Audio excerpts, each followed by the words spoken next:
Today we're going to cover a collection of topics that's extraordinarily important. There's nothing I can really say to convey the cost of obtaining these things. Um, it's a one form in which we can glorify the Lord is to freely give things that cost us a great deal to people that we can guarantee have no capacity to comprehend the value of what is given. Now that can actually lead to very bad outcomes if it's done in a way that does not increase the likelihood of a person doing more and better than they would otherwise. So this is the difference between Moses coming down from the mountain with the 10 commandments versus Aaron coming down from the mountain to make the idol of gold. So that's important. That's its own topic. But just as a preamble, I am persuaded that it's an appropriate time to share this, even though we're going to cover a whole lot of topics that reveal mysteries to you, things that there's no way that you know these things or that you could know them. Um, and at the same time, I have to confine myself to being brief about them and not laying them out in full, but just to give you enough for the end result, which the intent of this is to encourage you, well, first to reveal to you small ways that are actually enormous ways to live the gospel in your life and prepare for the things to come that you wouldn't otherwise appreciate and therefore do. And I believe that this will be sufficient for the purpose.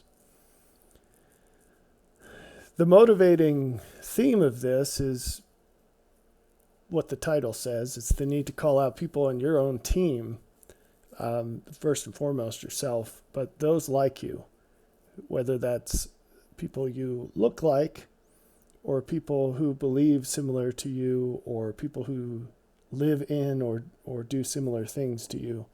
And you'll see where we're going with this. But aggregated onto and around this topic, I'm broaching into extraordinarily important things. So let's start with some light scriptures about the topic of coming out of Babylon. In Jeremiah 51, we read, "My people, go ye out of the midst of her, and deliver ye every man his soul from the fierce anger of the Lord. Therefore, behold, the days come that I will do judgment upon the graven images of Babylon, and her whole land shall be confounded, and all her slain shall fall in the midst of her." Now, I started with this scripture because some of the references we're going to go into today are long, and many of them are just chock full of symbolism and poor translations and false traditions, and we have to peel back all those layers to get something out of it, something more than you've already seen out of it. And that being said, already with this lead scripture, we have to peel apart some things. So to deliver, that implies that so it's removing from a situation that is already determined. And this is a good thing to think about just from the outset. There's a situation, there's an outcome that is determined and decreed, and you are barreling straight for it. You're already in it, in the sense that if you don't get out of the stream you're in, it's absolutely going to overtake you. And we're told what this is. It's the fierce anger of the Lord. And you might say, but what did I do to deserve something like that? That's a great question. It has a long answer. I don't think I can get into that, but you'll probably glean something from this presentation if that's your question. So what about graven images? So Isaiah has something to say about this. He gives a long literary device where he uses the analogy of an idol. And people look at this and they say, well, idols, I don't have little God statues that I pray to with false gods or whatever. Expand your mind a little bit. That's not what it means. I mean, if you did that, it certainly would apply. But if you go to Isaiah, what you see, and we don't have time to do that, maybe we'll do that some other time. What you see in this long description of how idol makers make these idols and then worship them too, you'll see that it's one of very many references to imputing value to something far beyond the value you clearly know it's limited to. So far beyond its obvious limits. Do you do this? Your whole life is full of this. I promise you. If we were to sit down and start reviewing your life face to face, I could enumerate a million things where the value you treat something as having far exceeds what it has. The reverse is also true. There are many things in your life that have tremendously more value than the appreciation and attention you give to them. But those graven images, the things in which the Babylonian system places value beyond the value they have, those things are going to be reconciled to the truth. They're going to be reconciled to the true value that these things actually have. And it works for the other things too, the things in which you place a lot less value. The chief among them being God. And that's another one where you're going to hear me say that and say, yeah, what? That doesn't apply to me. I believe in God. I mean, look at, I'm watching videos. I'm spending my time watching videos, and I pray and I go to church and I do these things. Again, it will be shown to you how the value you think you see in God, you don't actually live according to that, and there's tremendously more value that you ought to see in God that you don't see or live according to. And again, we could refer to Isaiah for great references about this when he goes on his multiple spiels about making tons of sacrifices for the Lord, but they're not the sacrifices that he asks for. And so he doesn't honor those as he would something he had asked for. You're maybe overflowing in effort that you say is for the Lord, but it's not the things that he's asked for. And meanwhile, as Jesus said, you're leaving the weightier matters undone. You tithe, he's criticizing the Pharisees for tithing the tiniest of things, like making sure the tiny seeds that they use are accounted for in their tithing, and yet leave the weightier matters undone. And one of those he listed was judgment, which is very interesting. But that's the ability to see things as they are and treat them accordingly. In other words, to give attention to the things that are most deserving of it, and to forego that attention on the things that aren't. Okay, so her whole land, as a consequence of this, Babylon in its entirety will be confounded. Now, when you hit words like this, confounded, you ought to look them up. You could use the 1828 Webster Dictionary if you'd like, which is a great historical snapshot of the previous richness of words, which has largely been lost today.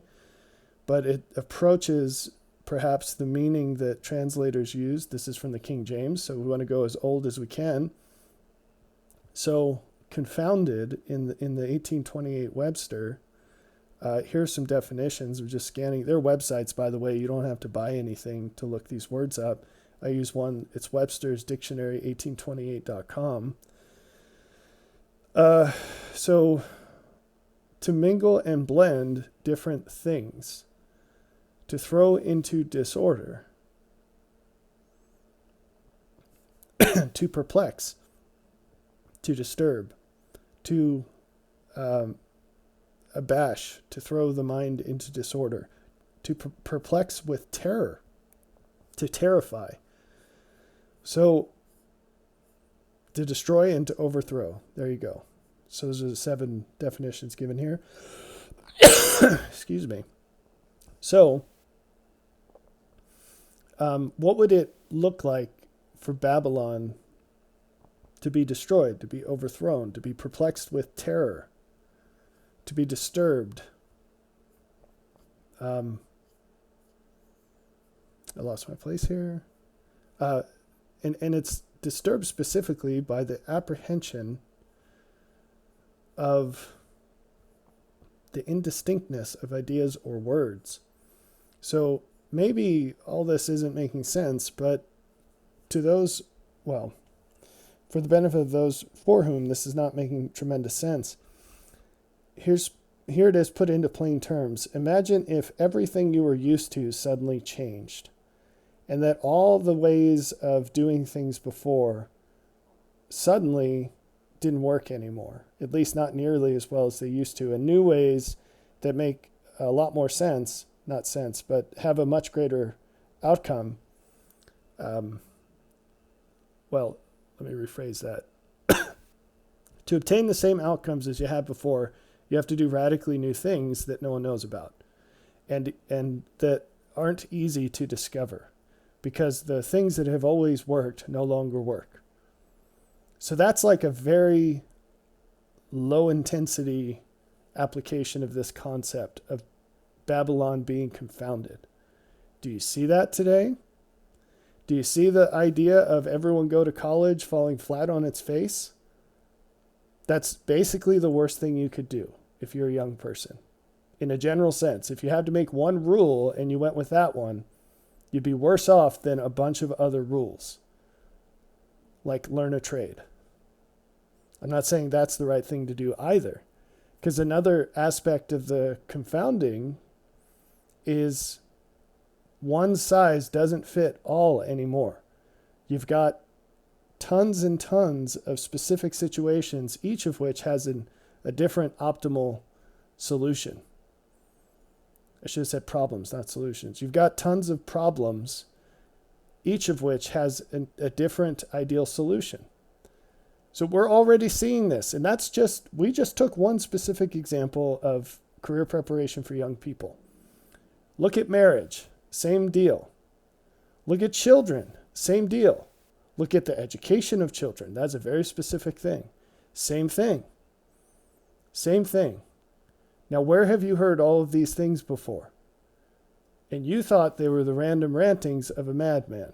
And maybe you didn't think that, because if you're still here watching this, maybe that's not your opinion. But hopefully this one will actually get shared, unlike most of these presentations that I do. It does make a huge difference in how many people watch it. I don't know if it makes a difference in how many people listen to it as far as heeding what is said, but whatever. The best we can do is get it out there. Okay, so we could keep riffing off of this for an entire presentation, but there's a lot to cover here. This is going to be a long one, and I don't have even the time it's going to take to do this. So, all her slain shall fall in the midst of her. That one's in the midst is the middle of or among. That's an important one to know, but you probably already know that. I don't know. Jeremiah 51:6. Flee out of the midst of Babylon and deliver every man his soul. Be not cut off in her iniquity, for this is the time of the Lord's vengeance. He will render unto her, not under her, unto her a recompense. I could say something graphic there about Babylon being described as a prostitute, so maybe that slip of the tongue was actually a good image, but not good, but descriptive.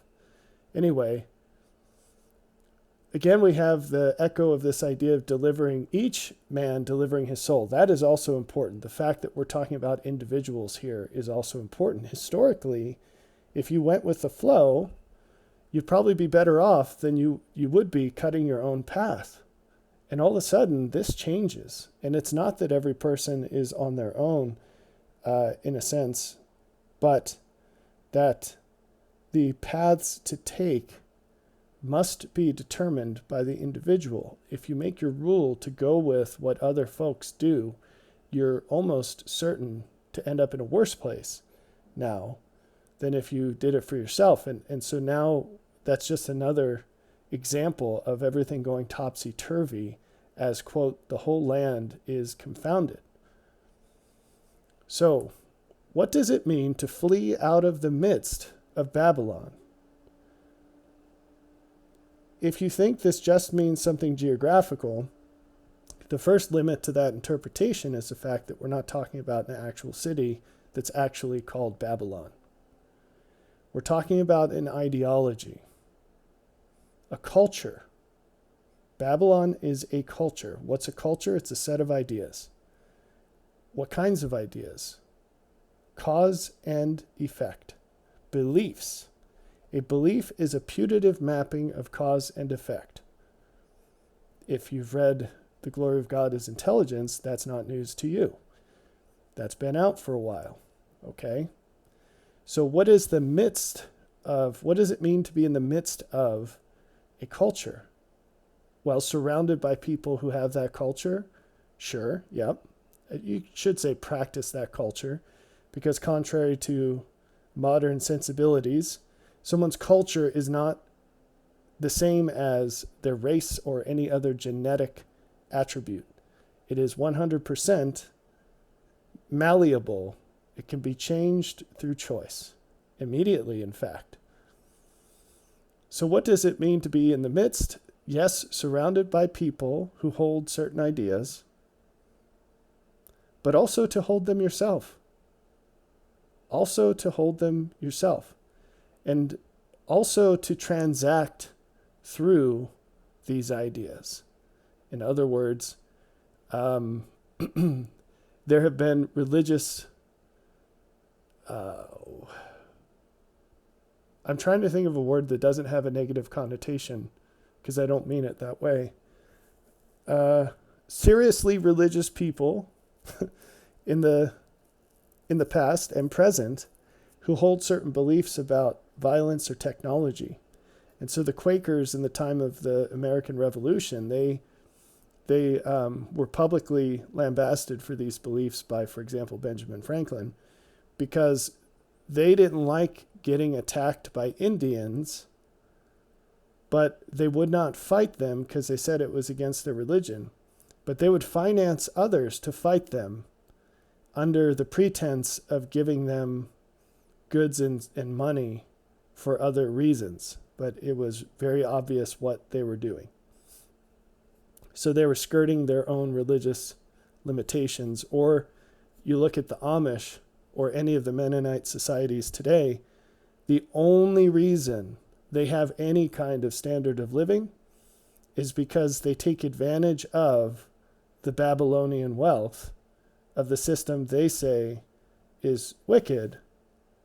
So they're milking it and thinking that in all of that somehow they're skirting the effects of the system. Now, on that note, and all of this is very relevant to the presentation, on that note, I think it'd be hard to argue that the Mennonites aren't doing a much better job of this than anyone else. However,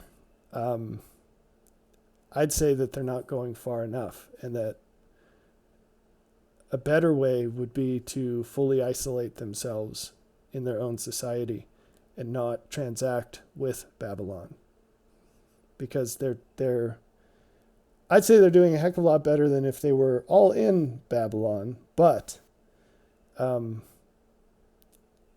one foot in each world it also has negative consequences. And we'll see that matters. Okay, this is the time of the Lord's vengeance. What does that mean? What does it mean to render unto her recompense? That means to get paid back. To get paid back. So if what you're doing is bad, then what you're going to get in return is bad. That's justice. If what you're doing is good, then what you're going to get in return is good, because you reap what you sow. Finally, what does it mean to be cut off in iniquity? Well, let's first define iniquity. What does that mean? Again, you just gloss over these words, but it's important to stop and say, what would I say if an 8-year-old asked me what this meant? Or an 18-year-old? Can I define it?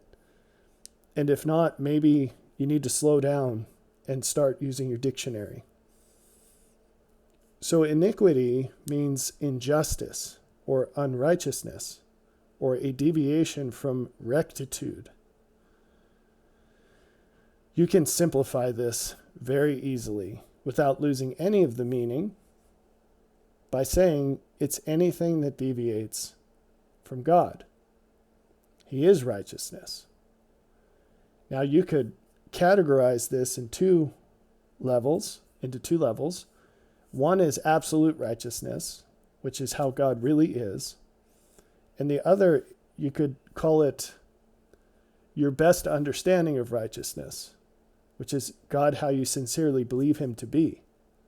Those two are not the same, and that's okay. So God is not going to judge you beyond your understanding. He judges men according to their understanding. And women too. And kids, turns out. So we'll adopt that definition of your sincere understanding of how God is. So why would deviation from how you believe God to be, why would that cause you to be cut off? This is very interesting and important. I'm not sure it's, well, I guess we are sort of going to go there later. If you look at John, let me just pull this up. If you look at Jesus' discussion of the true vine in John 15, this is a chapter that's so important that if you thought tattoos were a good idea, you might get this one on your back, the whole chapter.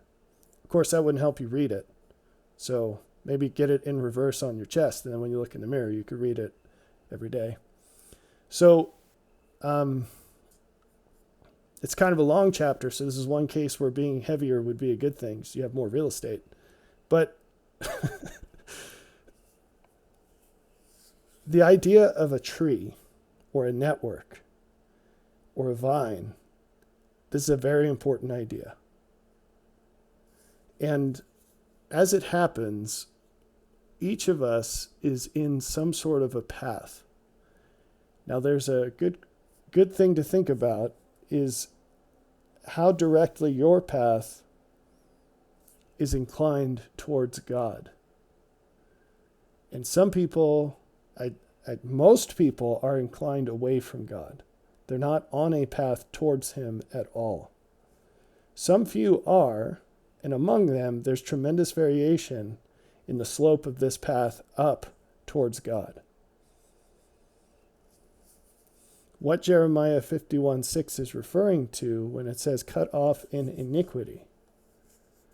Anytime you are out of alignment in any way with your understanding of what the Lord would do in your place, you are off of the path to him. There are limitless paths away from him. Limitless, without number. Not that their outcomes are limitless. They all head down. Just like all the other ones eventually end up at the top, all of the other ones eventually end up at the bottom, in a way. It's actually not strictly symmetrical, but I don't want to get into the details of that. The point is, the question to ask is, what does it take for someone to be cut off? And the answer is iniquity. However, there is a fullness of this, which you'll find referred to throughout the scriptures, where someone's called reprobate, or the phrase ripe in iniquity is used. And that's the extreme that's specifically being talked about here. It's not just the fact that anyone who chooses iniquity is off the path. It's that you can do it so thoroughly that there's no coming back. Now, one way to make it so thorough that there's no coming back is to exhaust the righteous means the Lord has of bringing you back, and that can be done. The way referred to here, though, has to do with time and opportunity. Because once you're dead, you can't come back. And that the best, clearest place for this is the Book of Mormon, where it says time and again, if you die in your sins, that's it. Okay? So that was one slide that I thought was going to be 20 seconds long. So we'll see. Maybe some of the longer ones will be shorter than I thought. Who knows? Let's continue this theme, and we're going to continue reading from Jeremiah. Now we're in chapter 50, and I'm going to pick up in verse 22. A sound of battle is in the land, and of great destruction. So the land is where you are. It's not some far off place, it's here. How is the hammer of the whole earth cut asunder and broken? How has Babylon become a desolation among the nations? So here we have this entity that used to run the show, and it did so through violence. And now it's broken. And again, cut asunder is reference to that idea of a network. So in our modern world, we have this illusion that we're all independent, right? And that a man prospers by his genius. That where you are in life, it's fully because of who you are.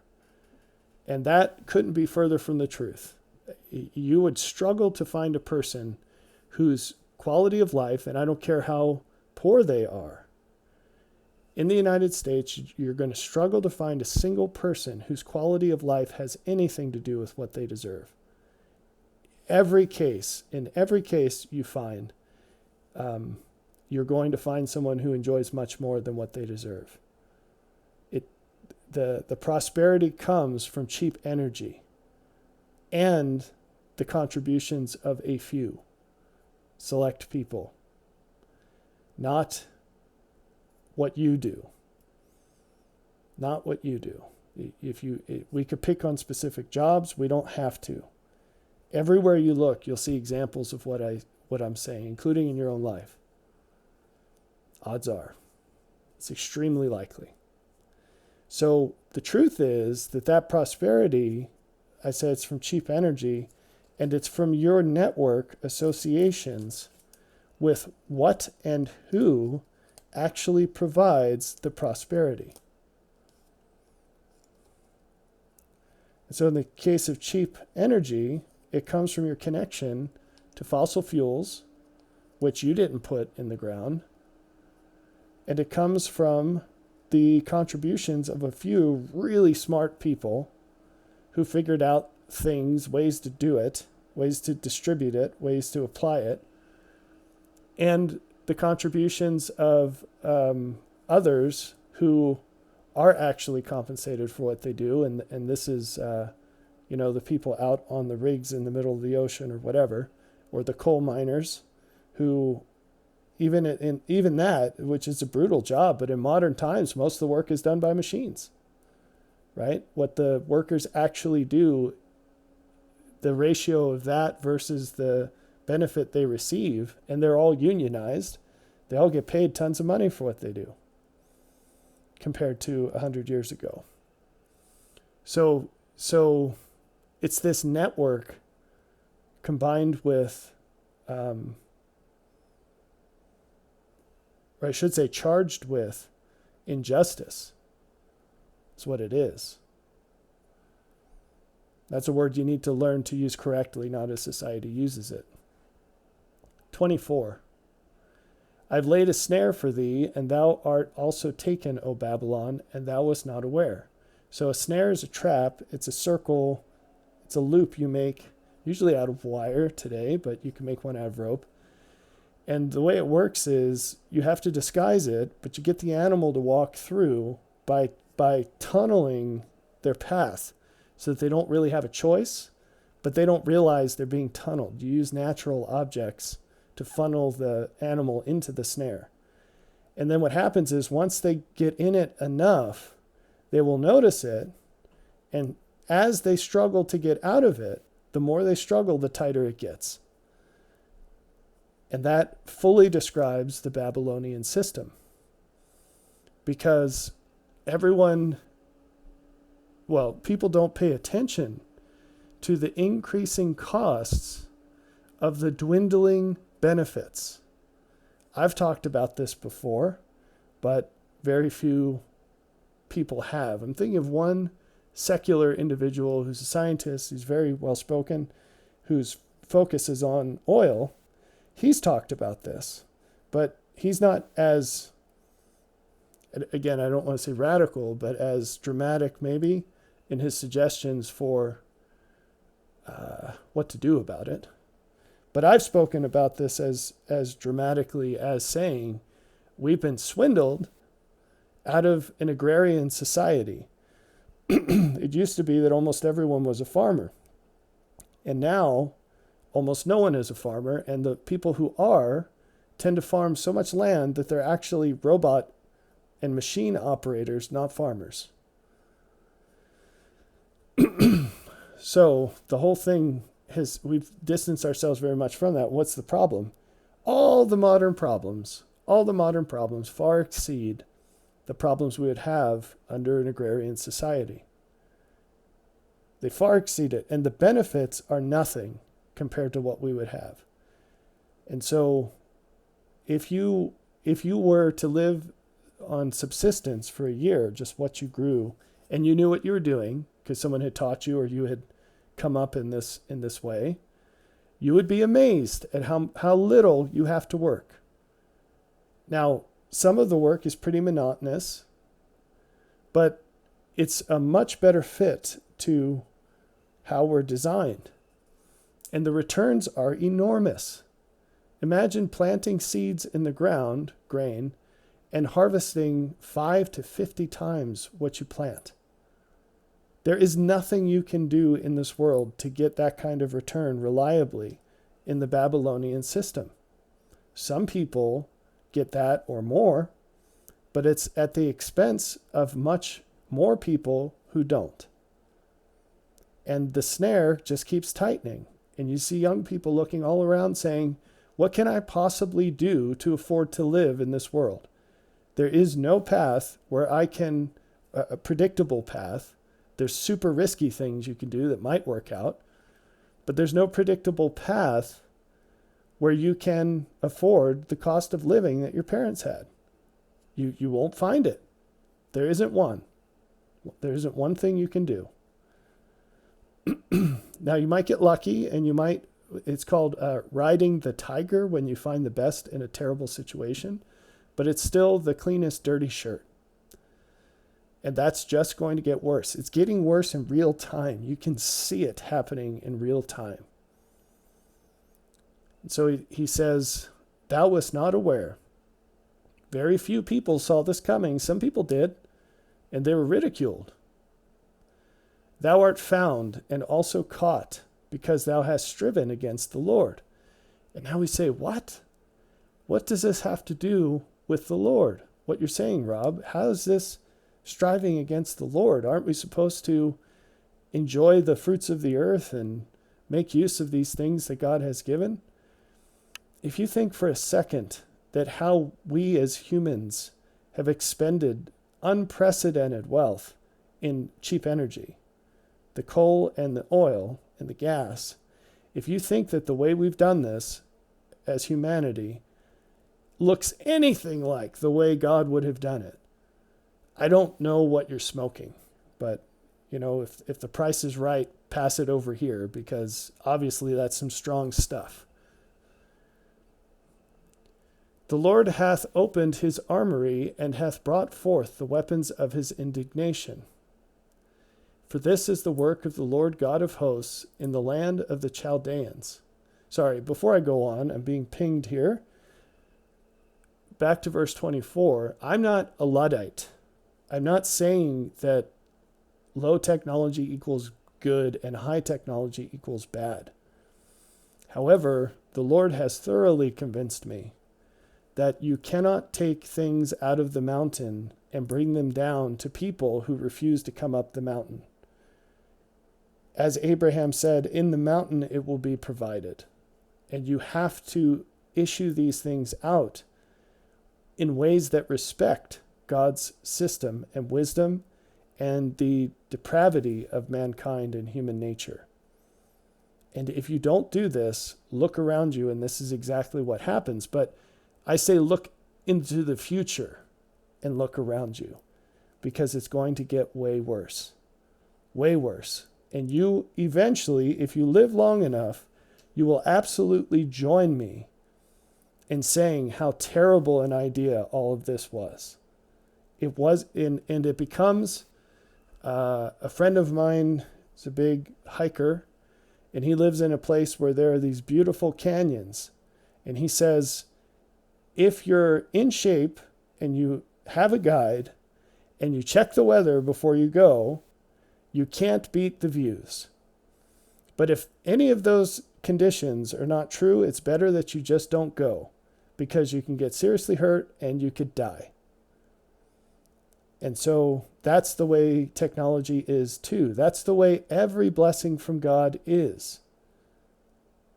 If you are prepared for it, it's the best thing ever. It's better than anything less. But if you're not prepared to do it in the way it needs to be done, it's better for you not to have it. And that's the way it is with technology. It is not something that's meant for the masses, because the masses will not use it well. There's a reason why the Book of Mormon prophets were commanded to treasure up the mysteries that they were given instead of sharing them with the people. And they shared everything that the people needed to come up higher. They weren't withholding any access to greater things from them. And those that took those paths were shown those things. But they didn't blast it to everyone, because the majority of people would have used it for evil, because that's what humans do. And so that's the situation we're in today. Okay, so now we get back to this. The Lord has brought forth the weapons of his indignation, for this is the work of the Lord God of hosts in the land of the Chaldeans, which is Babylon. His purpose is to destroy Babylon. And he has weapons to do that. These weapons fall into two classes. One is the works of evil men, and the second is truth, or the works of righteous men. Those are the weapons. Verse 26, come against her from the utmost border, open her storehouses, cast her up as heaps, and destroy her utterly. Let nothing of her be left. That's pretty clear. Everything will be destroyed, and all the goodies will be carried out. 27, slay all her bullocks, those are cattle. Let them go down to the slaughter. Woe unto them, for their day is come, the time of their visitation. Now, talking about this cattle, that's also an image for humans, specifically ones that are regarded as valuable. 28, the voice of them that flee and escape out of the land of Babylon, to declare in Zion the vengeance of our Lord, our God, the vengeance of his temple. So we see that there will be people who flee and manage to escape, and that they will be the ones who go to declare in Zion the vengeance of the Lord our God, the vengeance of his temple. What you might say, well, vengeance of the Lord our God, that's his justice. Okay, what about the vengeance of his temple? I'll leave you to read about that in Revelation, and you can look at the use of the temple in transmissions of information up and down, which co-occur with the destruction that's poured out on the earth. 29, call together the archers against Babylon. All ye that bend the bow, camp against it round about, that none thereof escape. Recompense her according to her work, according to all that she hath done, do unto her. For she hath been proud against the Lord, against the Holy One of Israel. Now this is one of many dual uses of an image. In the end times, you will see many parallels, where there's something like lions, for example. You'll see the invading armies described as lions, and you'll see the Lord's servants described as lions. And they are both lions, but they do different things for different motives.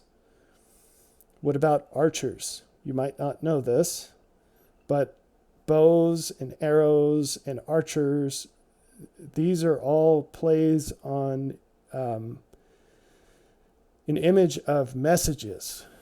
So to shoot an arrow is to send a message, and you'll see the idea of information transmission used again and again, and it uses the symbol of archery. So if you see the scriptures talking about an arrow in a quiver, for example, that refers to this. If you see the reference in the Book of Mormon that the fiery darts of the adversary, that's referring to this. The dart, that's an arrow. If you see the miracle when the king of Israel comes to Elisha because they're getting invaded, and he says, take these arrows and slap them against the ground and then shoot one, that's this. So again and again and again, you see this image. So, but also there are references, again in Isaiah, for example, of the invading army and using terms related to archery. And I'm thinking of the reference where it says, their shoes will not be unlatched, yada, yada, yada. So you see this again and again, that's one you need to know. So what would it mean? You can imagine how this is going to go for the evil men who do the work of the Lord to punish Babylon, but what would this look like for the righteous men? What would it mean for those archers to, quote, go against Babylon, to camp against it round about, to let none escape, to recompense her according to her work? Well, it's to teach the truth and to live according to it. It's easy to understate the pain that a person living the truth, not even saying anything about it, but just living it, causes to someone living in deep delusion. And there are reasons for this that broach the obvious temporal aspects of this situation. And that is that you can turn down the influence of the Holy Ghost in your own life through willingly practicing iniquity, through willingly doing less than your best. You will absolutely turn down the influence of the Holy Ghost in your life. And people do this unknowingly. This is another snare. They do it unknowingly because they think that they can disobey God or do less than their best in one way without any harm to any of the other good things that they enjoy. And the problem is your understanding is an all or nothing affair. If you turn away from the best you know in one thing, you absolutely darken your understanding on all things. And so the more often you do these sorts of things, the more blind you become. So in walks someone who has more of the light of God with them. And here you have to understand that the Spirit of God operates as a field, like radiation. And so when this radioactive person comes around you, all of a sudden your own intentionally dampened light becomes bright again. And it's not because of you, it's because of them. So we're all created in the image of God, and we are these creations that resonate with light. And so when someone bright comes around you, you will light up too.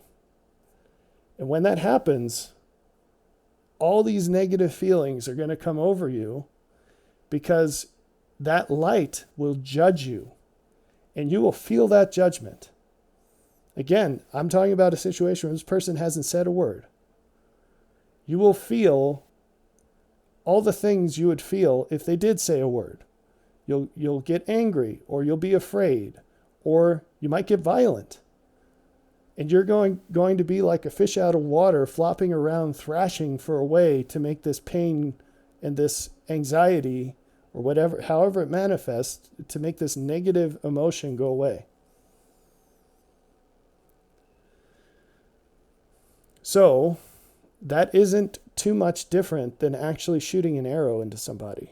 And what happens there, arrows don't kill like bullets do. Bullets put a hole in you and you bleed out very quickly because there's a massive amount of surface area that's bleeding now. But an arrow just cuts you, it cuts you. And if it's the modern arrows, you can get them with these bullet points, so-called, and that will actually just go through a target. But traditional and the kind of arrowhead you use in modern times to hunt, it's called a broadhead, and it's a series of razor blades. And the arrow will lodge into what you shoot it at, and then as that animal runs around, it just continues cutting them. So the more they move, the more they get hurt, and the quicker they die, because you bleed out and it creates more surface area for that to happen.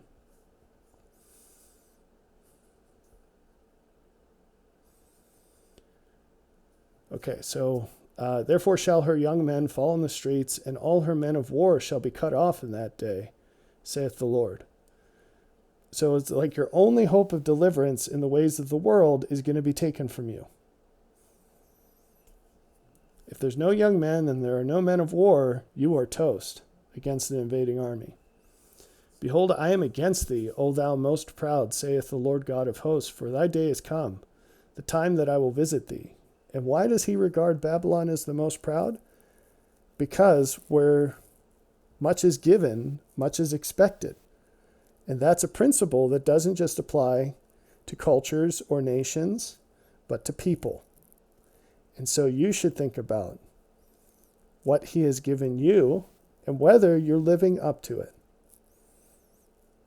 And so it's a tremendous burden to be blessed with prosperity, because with it comes great expectation.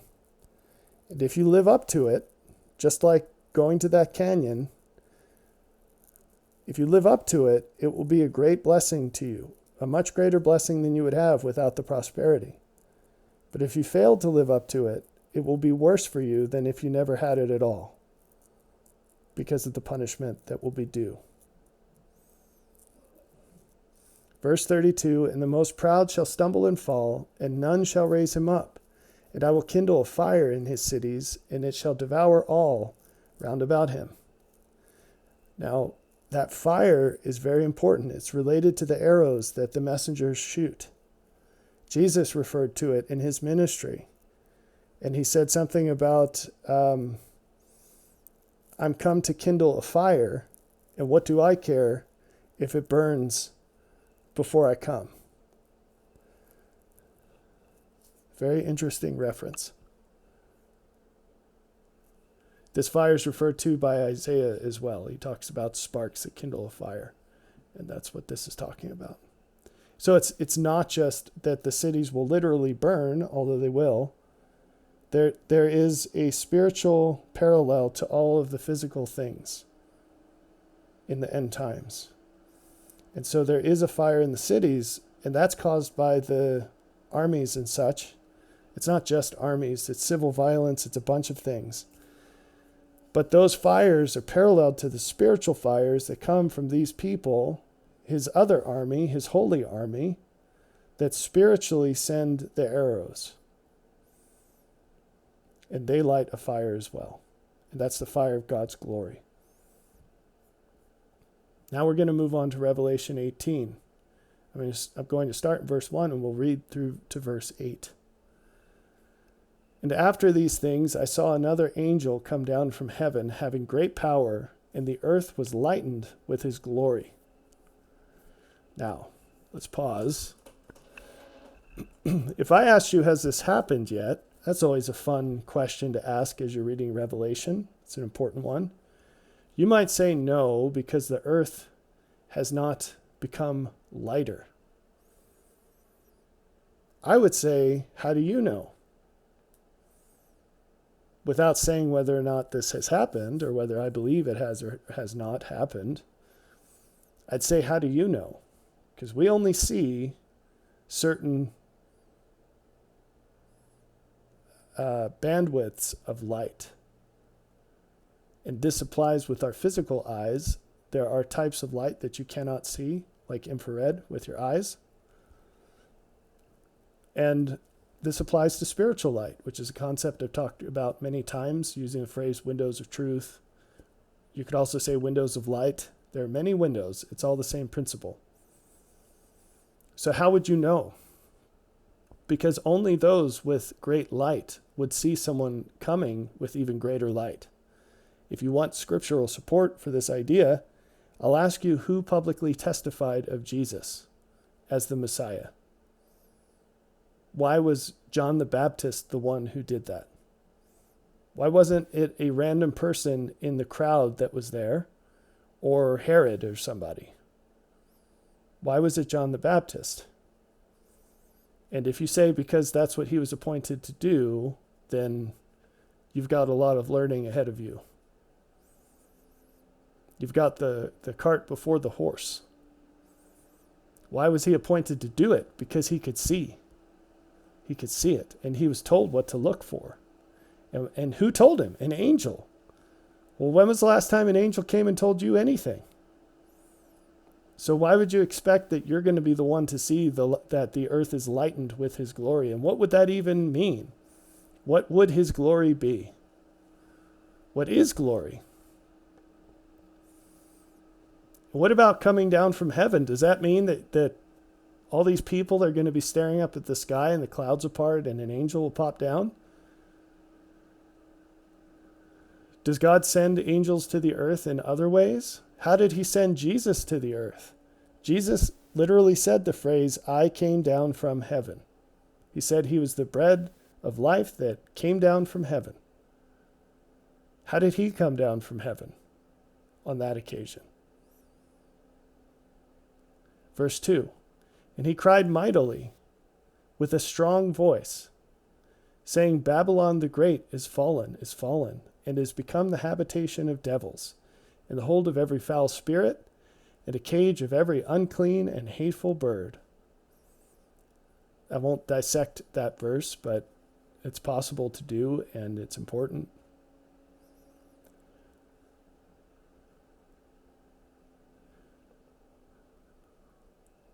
What the heck? Let's just dig into it a little, okay? I'm not going to do the first bit. You should look up the words mighty and strong, and scriptural references, and also what that means in Greek, which is what this came out of in Revelation 18:2.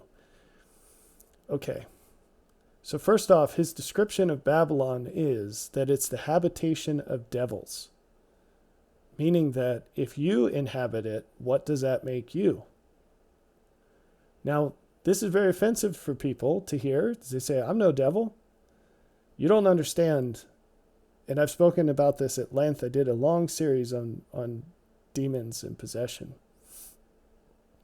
You don't understand that one, your ability to see to the extent to which the devil uses you will obviously be occluded or hidden from you based on your level of light. And if you're constantly turning away from things that are the best you know, you will get darker and darker in your understanding. And this is how the flaxen cords turn into chains, and you don't even notice. And you won't notice until you're exposed to great light. And even then you might not notice, but other people will notice, because your reaction to great love or great light, it will be extreme. It will match the intensity of the stimulus. And so that's another reason you don't see it, is because you're surrounded by a bunch of chumps who don't know the Lord and don't live as the Lord would. But the second you get around someone who actually knows him, you will react very differently. And you'll have to contrast that with, oh, but I go to church and I'm a good churchy person. Yeah, well, the people at church are devils too. That is also a habitation of devils because it gets along with the Babylonian system and it interchanges freely with the Babylonian system. The hold of every foul spirit. It's where the foul spirits dwell. And it's the place in which they control you. And this is another thing that's hidden. We don't see the influences that steer us every moment of the day. But it's one way or the other. And you can bet that if it's not very clearly the way up, it's very obviously the way down, even if it doesn't seem that way. And the cage of every unclean and hateful bird. So references to birds in the scriptures are very interesting. I want to skip over that for now, but we'll focus on this idea that it becomes a cage. And this is the same idea as the snare or the flaxen cords turning into chains.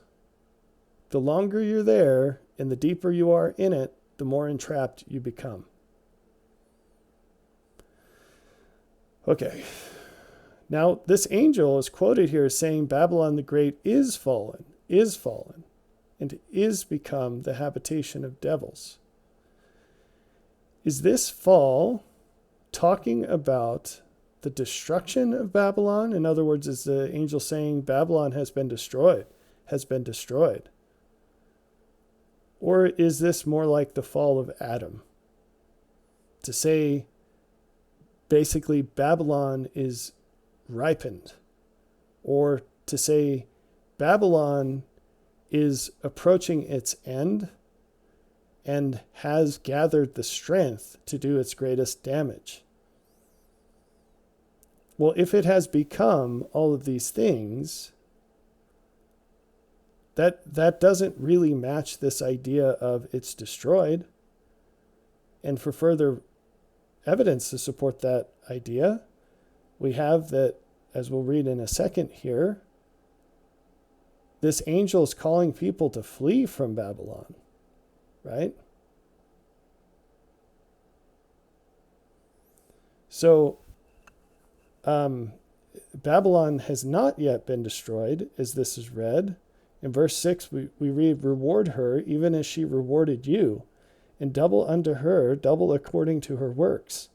In the cup which she hath filled, fill her to double. So she has not yet been punished. She has not yet been punished. And even the future reference in verse 8, therefore shall her plagues come in one day. Death and mourning and famine, and she shall be utterly burned with fire. For strong is the Lord God who judgeth her. So it hasn't been poured out when this is said and spoken. So when it is poured out, you can be sure that this angel has already come. Right?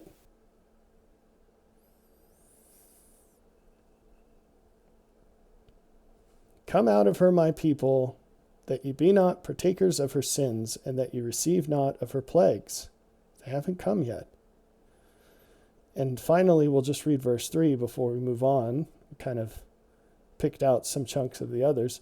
For all nations have drunk of the wine of the wrath of her fornication, and the kings of the earth have committed fornication with her, and the merchants of the earth are waxed rich through the abundance of her delicacies. And that has already become true. So, if I asked you what needs to change before these conditions are fulfilled, the answer is nothing. Nothing. So, if this hasn't happened yet, it could happen at any time without anything else changing. And you'll know it's happened when all of these things occur. The plagues that come in one day. Death and mourning and famine and being utterly burned with fire. Let's continue. In Isaiah 48, we read more about this angel from Revelation 18. Verse 14, and by the way, there's a much better rendering of this passage. 14, all ye assemble yourselves and hear. Which among them hath declared these things? The Lord hath loved him. He will do his pleasure on Babylon, and his arm shall be on the Chaldeans. So, let's see. Let me pull something up here. Maybe not. So, what do you think it's talking about when it says, all ye assemble yourselves and hear? So, especially in the New Testament, when you're cruising through this, you just kind of gloss over phrases like that. And you say, yeah, whatever, what's next? And you're just kind of scanning for something that sticks out. You should stop and understand that words may be cheap today, but they weren't anciently.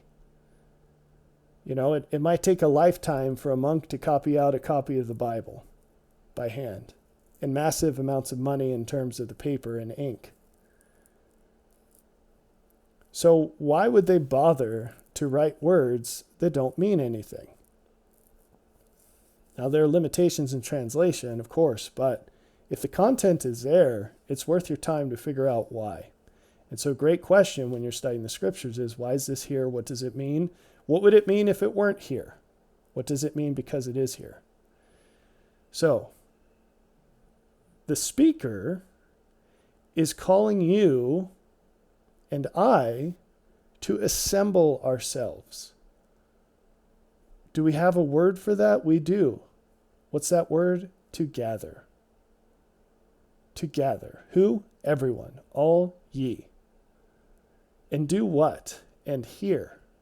What does it mean to hear? When you see or hear in the scriptures or speak, those words mean a lot more than what we would mean if we said them. To hear includes to pay attention to, so to perceive in the first place, something that's being said already, right? And then to obey it or to change because of it. To make changes, to pay attention and make changes to what's being spoken, right? And then he, who the Lord is speaking here, says, which among them, meaning those assembled, hath declared these things? What are these things? So, could it refer to the message of Isaiah in general? Is it specific to this chapter? Is it referring to what follows? I guess that's for you to figure out. Earlier in the chapter, though, I will share verse 3 says, I have declared the former things from the beginning, and they went forth out of my mouth, and I showed them. I did them suddenly, and they came to pass. I have even from the beginning declared it to thee. Before it came to pass, I showed it thee. Lest thou should say, mine idol hath done them, and my graven image and my molten image hath commanded them. And that harkens back to what we already talked about with idols. So he's saying a key is given in the fact that no one in that assembly, the assembly of all people, has said these things. Then he says, the Lord hath loved him. In other words, the fact that a person says these things will be an indication that this person is special to the Lord. And then we get this muddled mess. He will do his pleasure on Babylon, and his arm shall be on the Chaldeans. Whatever that's supposed to mean, if you look into the Hebrew, it doesn't actually say that. This colon is not here. And it doesn't say this. It says, this is the word make. And then it says, desire. I'm doing this from memory. It says, desire, Babylon, arm, Chaldeans. So it goes into caveman speech. Make, desire, Babylon, shoulder, Chaldeans, arm and shoulder. Those are synonyms in that Hebrew word, like the shoulder sacrifice. So it's the arm of the animal. So what could that possibly mean? Well, it turns out it also doesn't say the Lord hath loved him. Another way you could, well, it could say that, but it also could say he loves the Lord, because his colon isn't here. He loves the Lord, and that's why he will be successful to accomplish. It's to make, to accomplish. That's the verb. So his success comes from his love for the Lord, is another thing that this phrase could mean. So remember, this colon's not there. And then desire, Babylon, and arm, Chaldeans. One meaning of that could be that Babylon, and these are synonyms, Babylon and the Chaldeans, it's the people who live there, that these people will be sacrificed to bring to pass his desire. And what do you think? This is talking about a servant of the Lord. And I told you it's the same angel from Revelation 18. What do you think his desire is? It's to establish the kingdom of God. And how does that happen? Well, it includes the destruction of Babylon.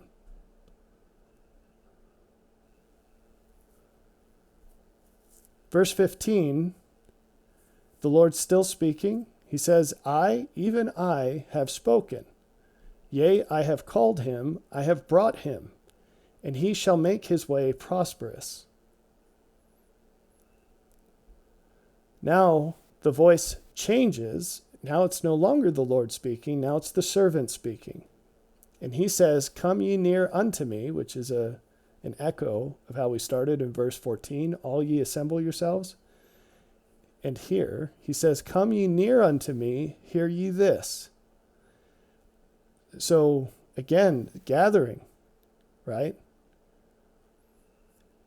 And gathering is not just a physical thing.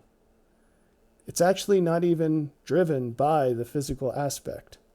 And it doesn't start that way when it's successful. Others have failed because they did it wrong. It succeeds.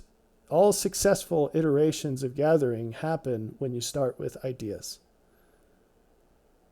But as you obey the ideas, you also come to unity. You do it spiritually and you do it physically. And it's a required part, but it's not the leading element. It's not the most important part. So what does he say? He says, I have not spoken in secret from the beginning. From the time that it was, there am I. And now the Lord God and his Spirit hath sent me. That is also garbled. And I invite you to go to Bible Hub. Just Google Bible Hub, Isaiah 48:16. Read that in Hebrew and use the links to cross-references. And you can come up with your own rendering of that verse. I'm not going to do it for you at this time. Isaiah 48:17. Thus saith the Lord, thy Redeemer, the Holy One of Israel. I am the Lord thy God, which teacheth thee to profit, which leadeth thee by the way that thou shouldest go. So who's speaking now? Well, it says, thus saith the Lord. So someone is quoting God. Who? Probably the person about whom God said, I, even I, have spoken, yea, I have called him. And who was just speaking prior to this, which is this servant. And so what's his message from the Lord? I am the Lord thy God, which teacheth thee to profit, which leadeth thee by the way that thou shouldest go. Well, that's interesting. When have you heard this in church? I mean, there's the prosperity gospel people. That's not what I'm talking about. But who has taught that the Lord's path, the highway of the Lord, the mountain of the Lord, is improvement? When did you hear that in church? You haven't.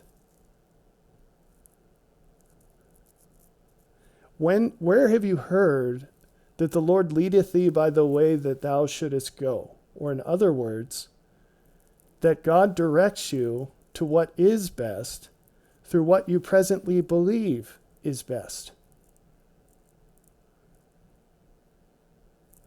Verse 18, O that thou hadst hearkened to my commandments, then had thy peace been as a river, and thy righteousness as the waves of the sea. That's a good one to think about and talk about, but we'll just keep going. A river flows. I'll say that. A river flows. Verse 19, thy seed also had been as the sand, and the offspring of thy bowels like the gravel thereof. His name should not have been cut off nor destroyed from before me. So this is interesting because offspring can include people who are not the offspring of thy bowels. I'm not talking about adoption in the sense of children. I'm talking about in Mosiah 15, I believe, we have this long passage about who are the seed of the prophets or the offspring of the prophets. And we have Paul's references to being a father in the gospel to those who are born again through his ministry. And so you cannot have physical offspring as the sand of the sea except through many generations, which we do not have left, by the way. But you can have spiritual offspring as the sands of the sea, because one idea that you receive from God and share can echo through the entire earth. It's an amazing thing. There are more than 7 billion people here. That's a lot of grains of sand. Verse 20. Oh, so why would what basis would this servant have for making such an otherwise absurd claim, or at least audacious claim? He might know what he's talking about, right? And he's saying, you could have been like me. You could have been like me, but you didn't hearken to the Lord's commandments. And you would have had peace as a river, and righteousness to conquer the waves of the sea. And of course, it's the Lord's peace. It's the Lord's righteousness. And he's the one that has overcome the sea.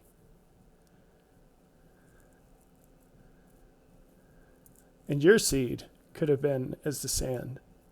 And your offspring, the offspring of your bowels. It's interesting because you assume that means physical offspring, but it also does not. These are spiritual children. These are people who you have helped. People to whom you have given the light that has flowed through you.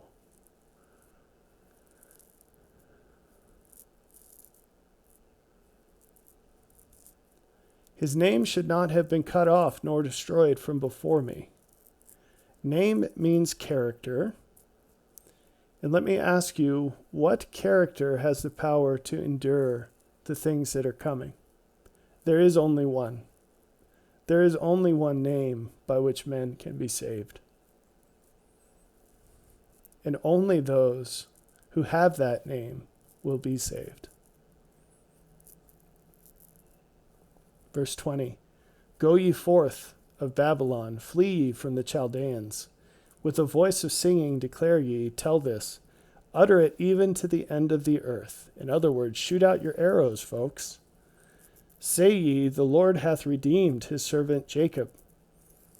And they thirsted not when he led them through the deserts. He caused the waters to flow out of the rock for them.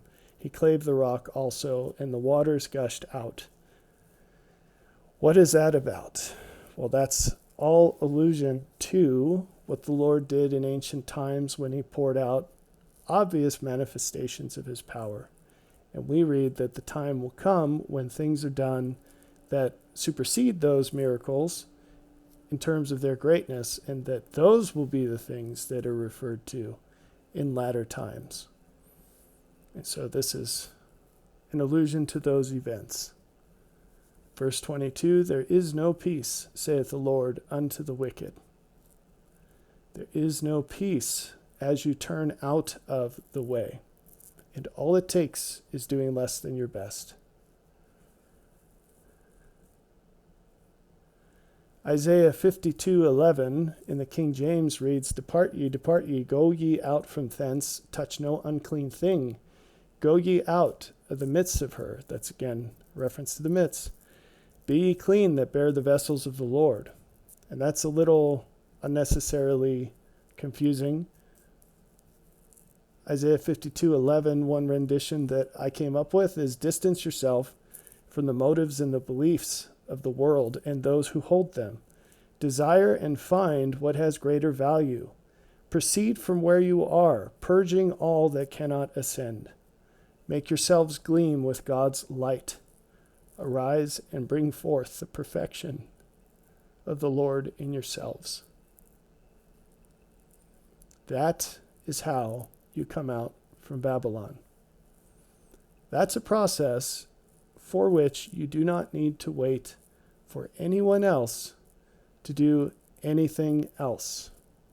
You already have from God everything you need to take the next steps in this path. The steps that come after that won't do you any good, no matter what anyone else does to facilitate them, if you haven't taken the ones before you already. You can't get around those. They just become harder as time goes by. And the consequences for delaying will increase. Until, if you wait long enough, you will be cut off, and the opportunity will no longer exist in this life.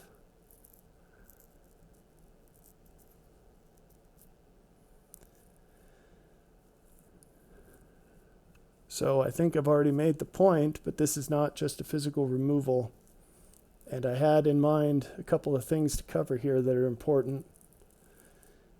I wanted to parse out these three references from D&C 133:7 that speak of going out of Babylon in terms of coming out from among the nations, and that you could think of it physically, geographically, I mean. There's meaning to that. There's importance to that. There are only two places that the Lord has ordained as gathering places, and those are the United States and Israel.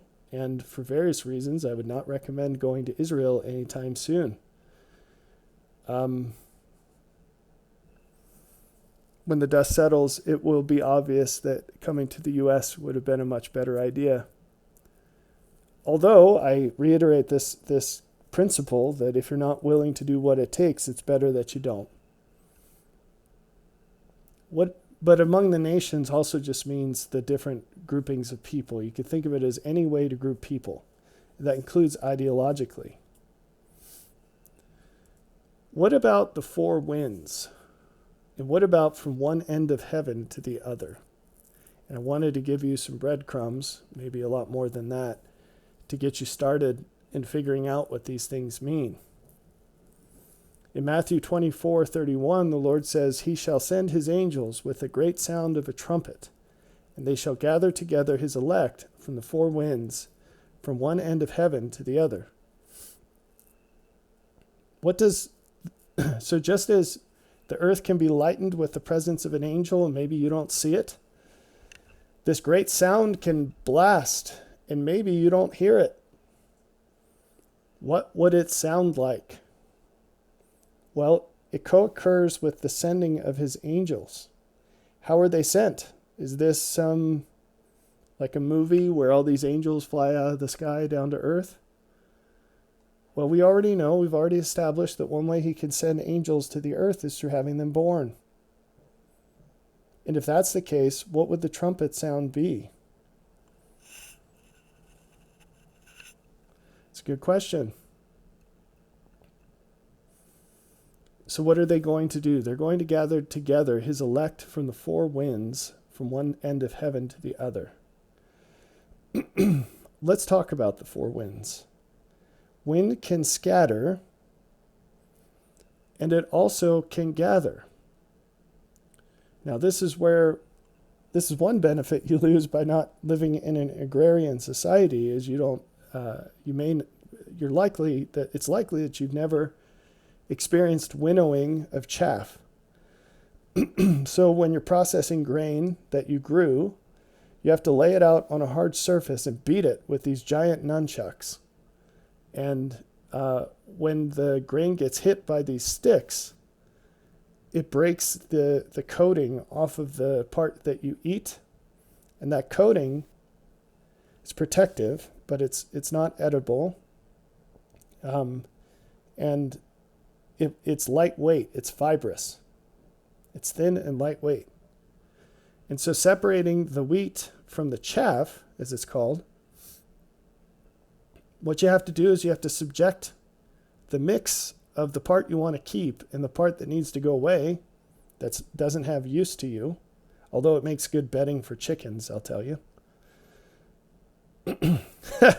which is not coincidental, because we're gathered like a hen gathers her chicks under her wings, and what does she stand on? The chaff. And God makes the earth his footstool. And it speaks of how his children in the last days will trample on those who are not his children, which all sounds pretty terrible, and it will be, but it's not as indicative of violence as it seems. Those people fall by the consequences of their own choices after all God could do for them. Anyway, so wind will blow away the chaff because it's lighter than the grain you want to keep. And so that's how it's gathered. And you know you're done purging the chaff when you dump the grain in front of a fan, and what you get out of the process is the same that you put into it. That's when you know that there's no chaff left. So, and incidentally, when clumps of chaff, which, the intact seed head minus the seeds, like the skeleton of the seed head, it's this big thing. It's several inches long, depending on the type of grain. It'll be a different size. But those things are really easy to pick out by hand because they're big. But you can't pick out the chaff by hand. And the institutions into which humans have gathered themselves are really easy to pluck away because they're susceptible to terminal damage through easier means than individuals would be. And that's really important. We'll get to that in a couple verses here. So here's your standard verse, Jeremiah 49:36, where we have a reference of the four winds. And it says, "Upon Elam will I bring the four winds from the four quarters of heaven, and will scatter them toward all those winds, and there shall be no nation whither the outcasts of Elam shall not come." Whether I didn't actually bother to look that one up in context, because it's not really the purpose of why I was citing it. I just wanted to link together the four winds with the four quarters of heaven and this idea of scattering via the wind. But Israel has been scattered, and most Israelites by blood do not know that they're Israelites. And this is an astonishing thing for people to think about, only because they're ignorant of how this pattern happens again and again and again. For example, most people who are descendants of Native Americans do not know that they are descendants of Native Americans. Most Native Americans who do know do not live on reservations. But when you think of Native Americans, you think of the ones that live on the reservations. And they're the ones that define the culture for everyone else, according to them. They'll say you're not Indian if you don't live on a reservation. And if you're different to reservation culture, you've betrayed the culture. That's the attitude. So we'll get to that later in the presentation. But it's the same for Israelites. And if you compare the people who are actually in Israel, there are way more Israelites outside of Israel. And there are way more Israelites who don't know they're Israelites outside of Israel. It's the same for Irish people, for crying out loud. There are more Irish people in the United States than there are in Ireland, which is crazy, but it's true. Okay? Okay,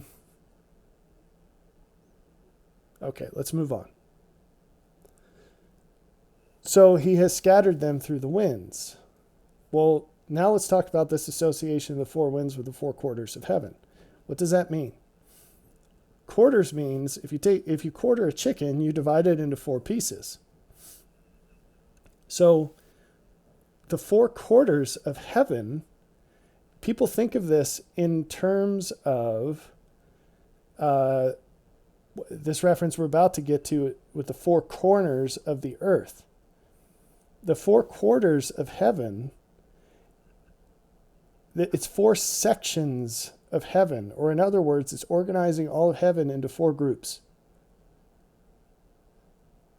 So there's four winds and four quarters of heaven.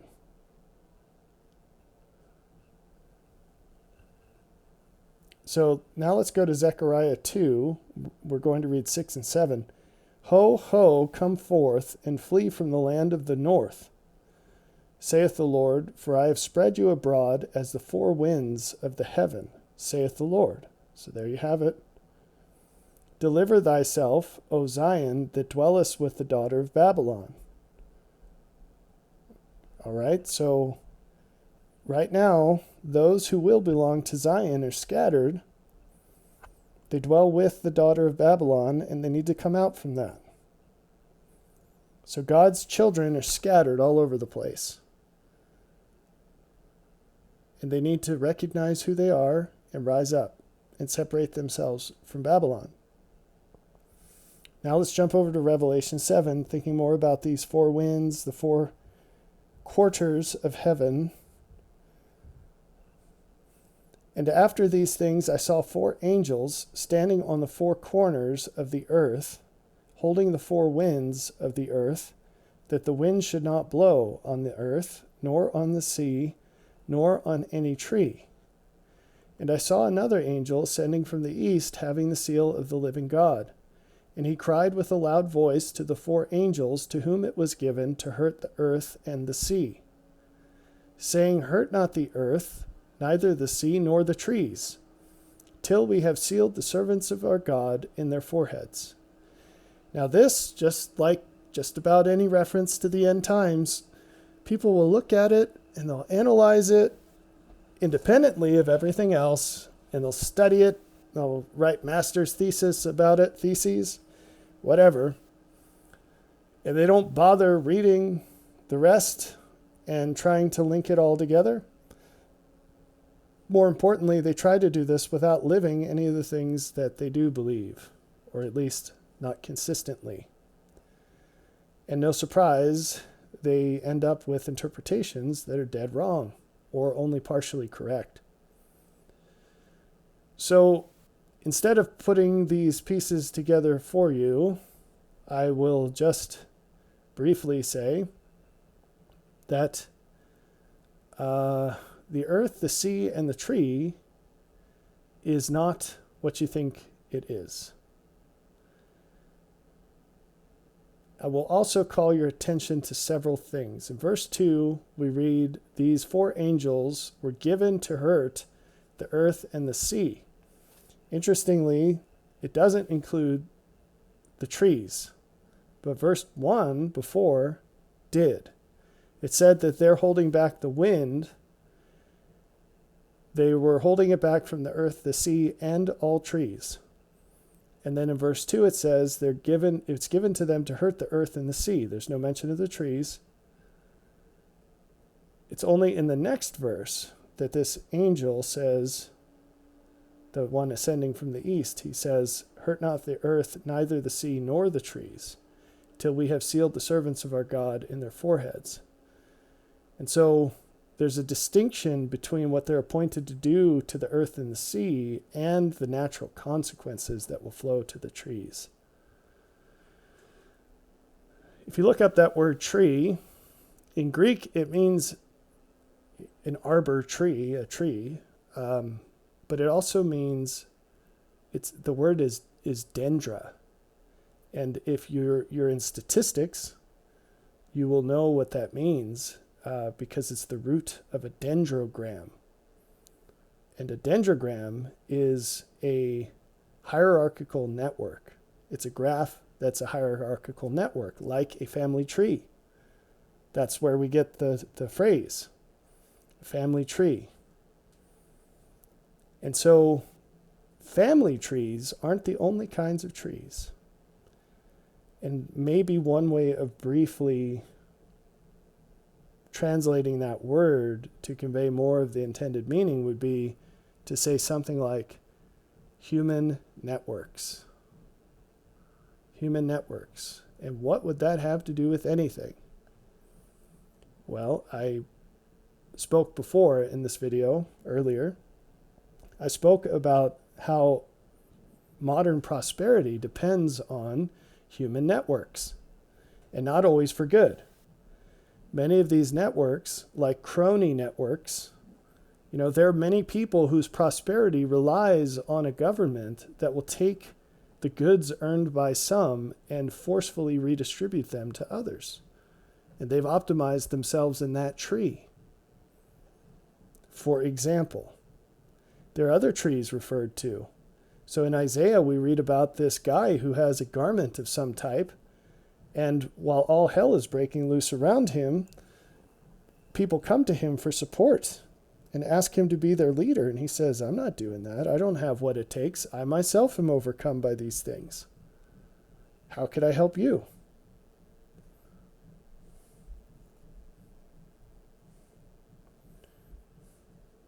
So, this is significant. This has meaning. And there's a lot going on here, a lot more than I can describe right now. But I will tell you that one end of heaven to another, which is one of these three things we started with, it does not refer to a spatial arrangement. It means every person pertaining to heaven. And as you read more and more end times references, you're going to see that creation scrambles the network of heaven. And it reestablishes it in a new ordering depending on the choices of those people here while they lived on earth. That's actually a key purpose of creation. And so the trees of the world are going to be burned and destroyed. And those that are grafted into the tree of God, which is his kingdom, those are the ones, again referring to John 15, the true vine, those are the ones that will be preserved. And their place in that tree will likely differ from their place in the world, in the trees of the world. As Jesus said, many who are last will be first, and many who are first will be last. And you can read about the story of Lazarus and the rich man if you want to dig deeper into that. There are many other things to look at. But this is when God, when the Lord was in his mortal ministry and he cursed the fig tree because it had leaves and no fruit. Many of the trees of the world have no fruit. They have leaves, but they have no fruit. And they will also wither. and a tree that is dry will burn with the fire. Okay, so we have a meaty chunk here from Isaiah 13. And this is also on the topic of coming out from Babylon. And maybe for the sake of time, maybe I will just refer you to read this. It's Isaiah 13. But some elements that I want to highlight just briefly, even if we can't go through this verse by verse right now, we have that the weapons of his indignation, of the Lord's indignation, are coming to destroy the whole land. And that we ought to howl for the day of the Lord, which is at hand. It's a destruction from the Almighty. Again, you might just say, well, that just means that it's going to be bad. Well, howl ye is a command. And why should you howl? Not because it's some kind of wolf impersonation contest, but because if you're a just person, if you're righteous, you will cry out for evil. Not for it, but against it. You will call a spade a spade. You will call it out when things are no good, starting with yourself. And then once you've got yourself sorted out, you'll look out to the world and see what can be sorted out there. The Lord says, lift ye up a banner upon the high mountain, exalt the voice unto them, shake the hand, that they may go into the gates of the nobles. I do not want to go into this whole verse, but what does it mean to lift ye up a banner? What's another word for banner? If you look that one up, standard. Standard. What would it mean to put a standard on a high mountain? How would one lift up a standard on a high mountain?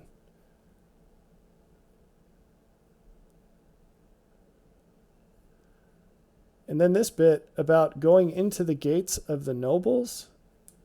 I'll skip over the middle. I don't want to talk about that right now. The Lord has nobles. We have phrases that describe these people, noble and great ones. They are spirits of men and women who have lots of light. And they're sent to the earth. How? Through birth. This verse, it talks about how this standard lifted onto a high mountain actuates or catalyzes these people, these nobles, taking up their role in the Lord's end times work. So, is the world going to notice the standard being lifted up on the high mountain? Does the world notice that the light of the earth increases? Did the world notice when Jesus came? And if not, how can we hope it'll notice when someone less than him comes? Or one whose mission it is to demonstrate him. And so these nobles are defined by the fact that they recognize the light. They're defined by the fact that they seek the Lord. And Jesus said, his sheep hear his voice. They recognize it and they come to him. He says, I've commanded my sanctified ones. Remember we talked about the parallel of the two armies? I've commanded my sanctified ones. I have also called my mighty ones for mine anger, even them that rejoice in my highness. This verse can be clarified a bit, but the parallel groups are addressed. The army is not made of, the invading army is not made of those who rejoice in his highness. Okay, but this he mustereth the host of the battle. They come from a far country.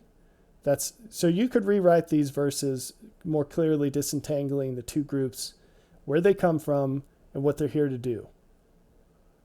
Okay, so there are a group of these people come from a far country with the weapons of war. A group of these people And by the way, that doesn't have to be an official invading army storming the beaches like at Normandy.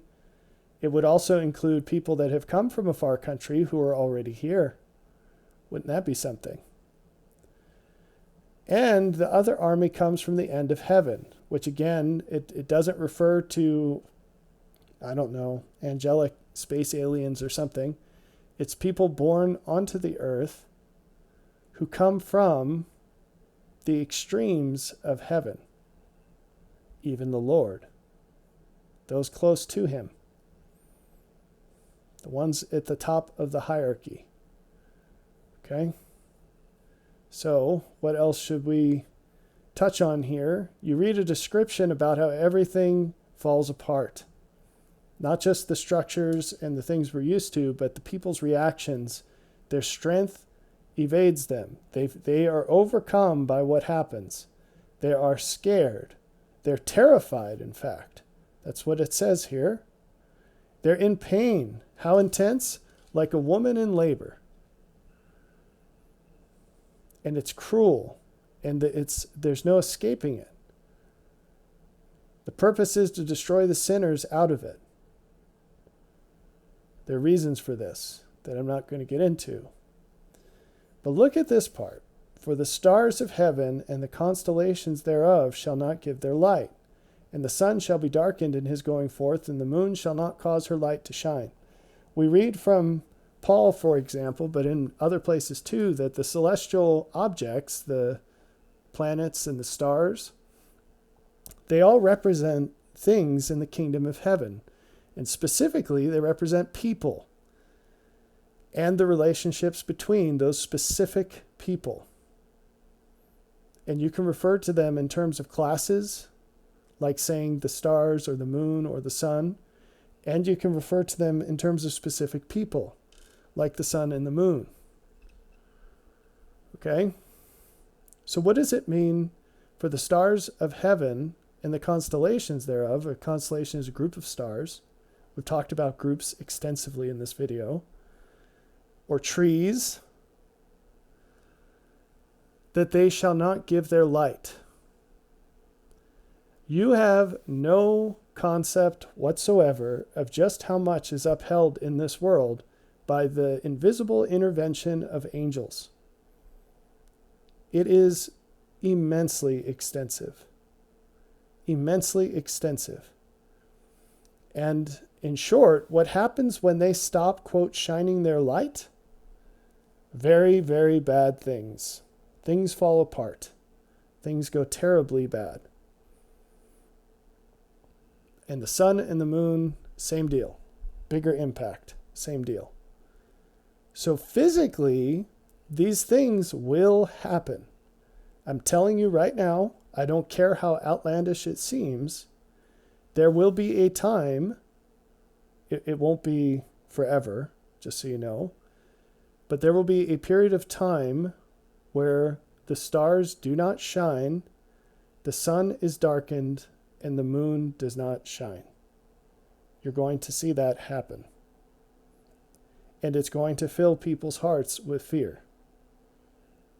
And the things that co-occur with it will cause great calamity. But all of those things have a parallel in the spiritual sense, in the spiritual realm, where these beings will stop intervening for the sake of the world. And the reason, everything is done in God's love, the reason is to help motivate people who would not otherwise change to have greater reasons to change. That's a key principle that is all over the place in the world, in the gospel, all over the place. And so one effect of this is in verse 11. I will punish the world for their evil and the wicked for their iniquity. And I will cause the arrogancy of the proud to cease and will lay low the haughtiness of the terrible. Do you know what haughtiness means? It's basically its entitlement, but it's an inflated self-view. Entitlement can be a little different. You can be entitled without thinking you have a claim on something. You want it. You deserve it. just by nature of whatever. But haughtiness is to think that you deserve it because you're that good when you're not that good, right? An inflated self-view. And what will cause this to come to a grinding halt? When you're actually exposed to what you deserve and you flail about because you can't handle it and you're useless. You're worse than useless. As God pulls away all the supports he's given you, the merits of others, you will be useless. And then you'll come into the dust and realize how worthless you are. And maybe that will cause you, when the lights all go out, maybe it will cause you to notice the lights around you and start reacting to them justly. And that's the next verse. I will make a man more precious than fine gold, even a man than the golden wedge of Ophir. Does that refer to one specific man? It does. Does that refer to men in general? It also does.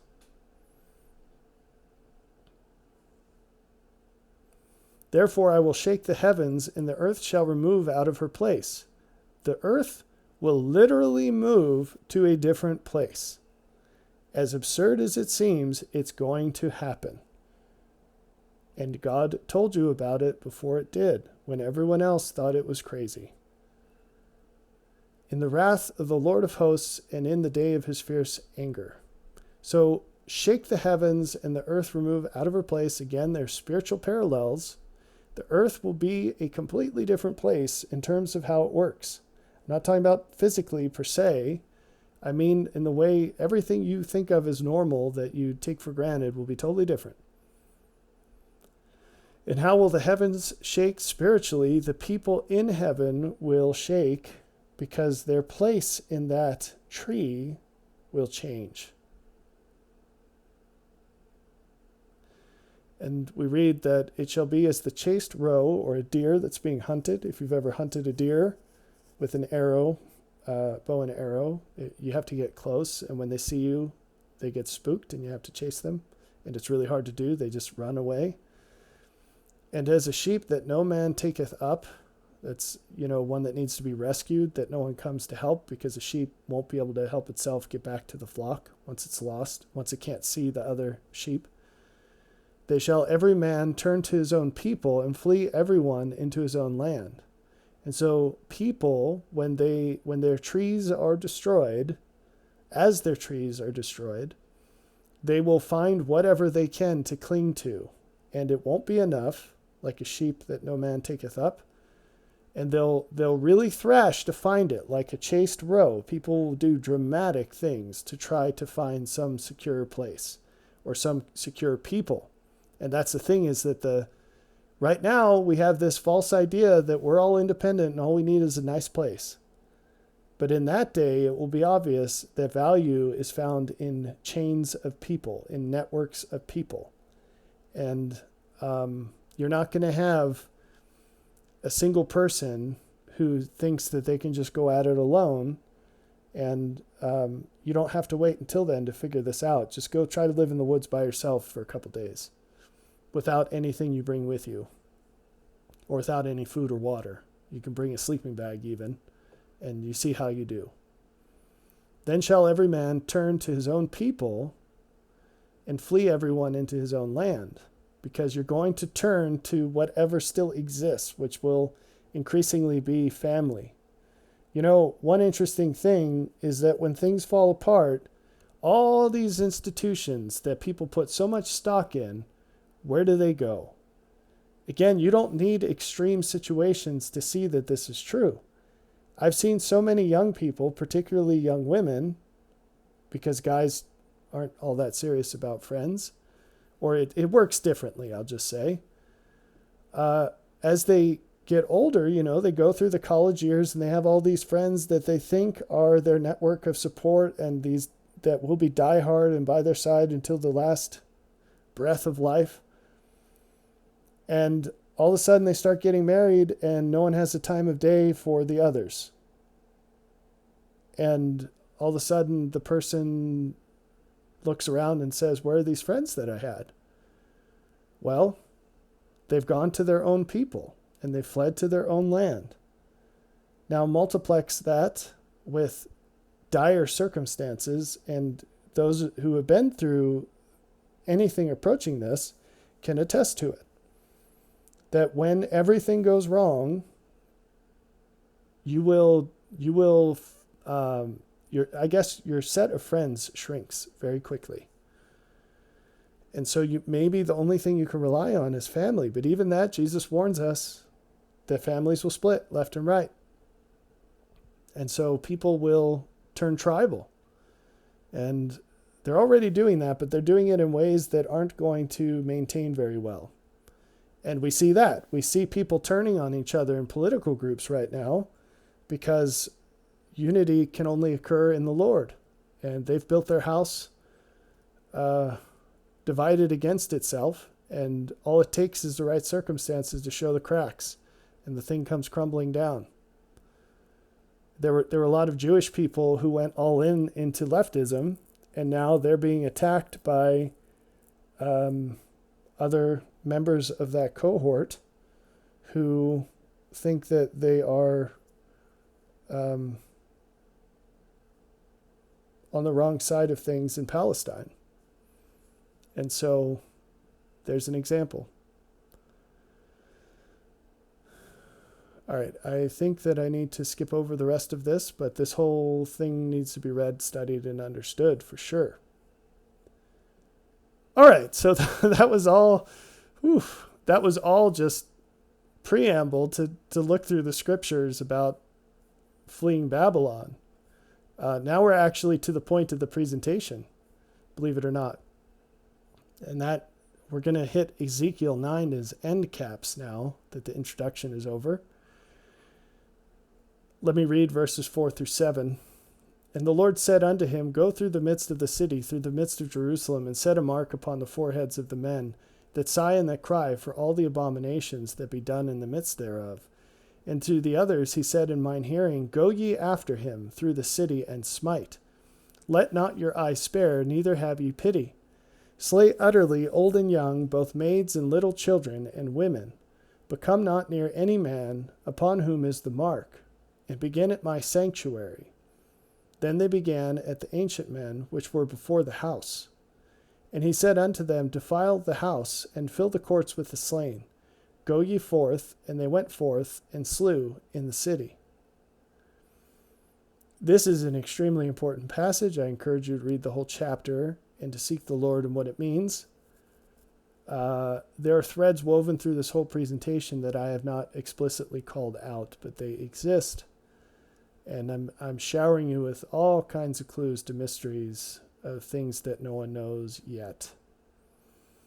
But what I want to focus on from this is this idea that the Lord has this team of people, and he takes one person out of the team, and he says, these are angels, by the way, and he says, I want you to go through Jerusalem and mark the foreheads of every person that, quote, sighs and cries for all the abominations that be done in the midst thereof. Now we have the midst again. Remember that phrase?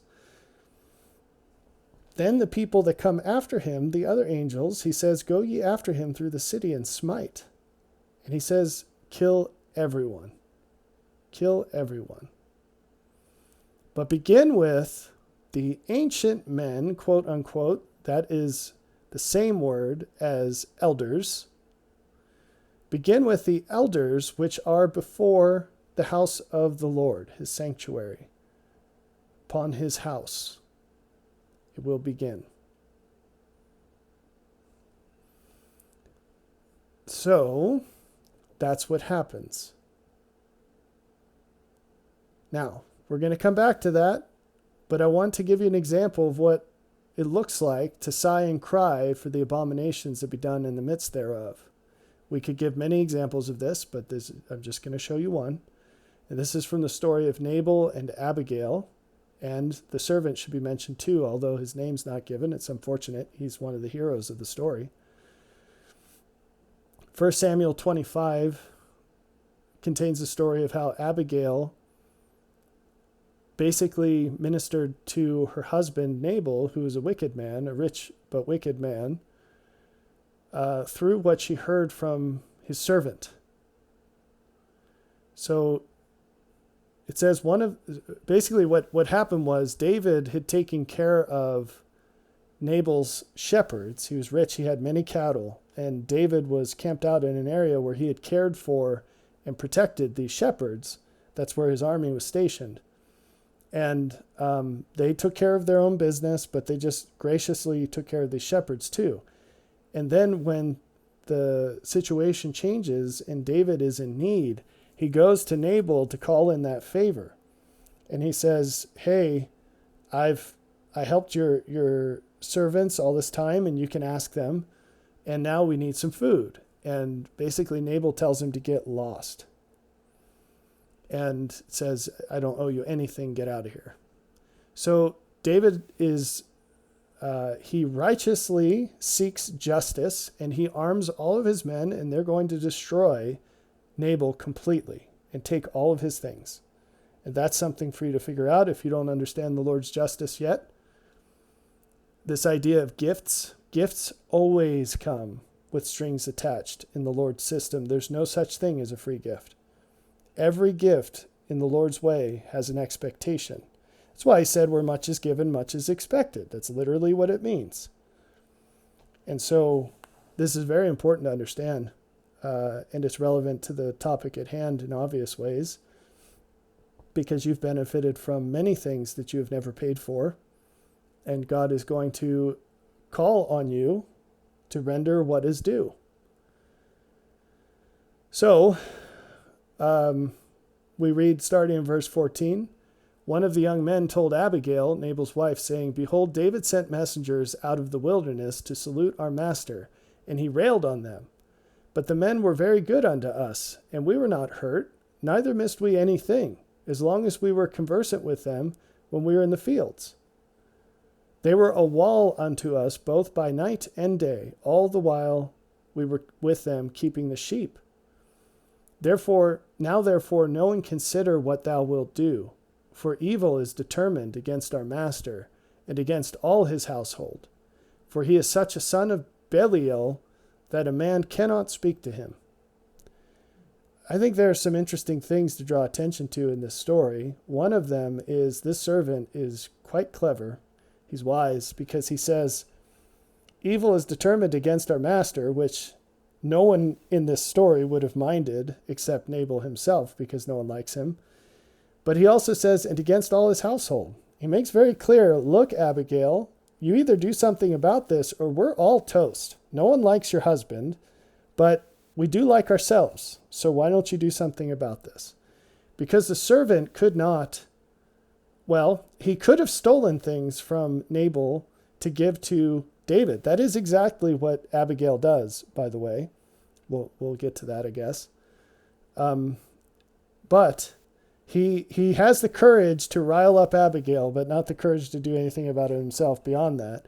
And that's worth something. This reminds me of one of my neighbors who is really up on local events. I mean, very local. And I am not, because I am basically a hermit. His job takes him to interact with everyone and around here. And he'll get me riled up on political matters and then send me the links of where to do something about it. Which I do. Anyway, I need to start asking him if he's done something about it first.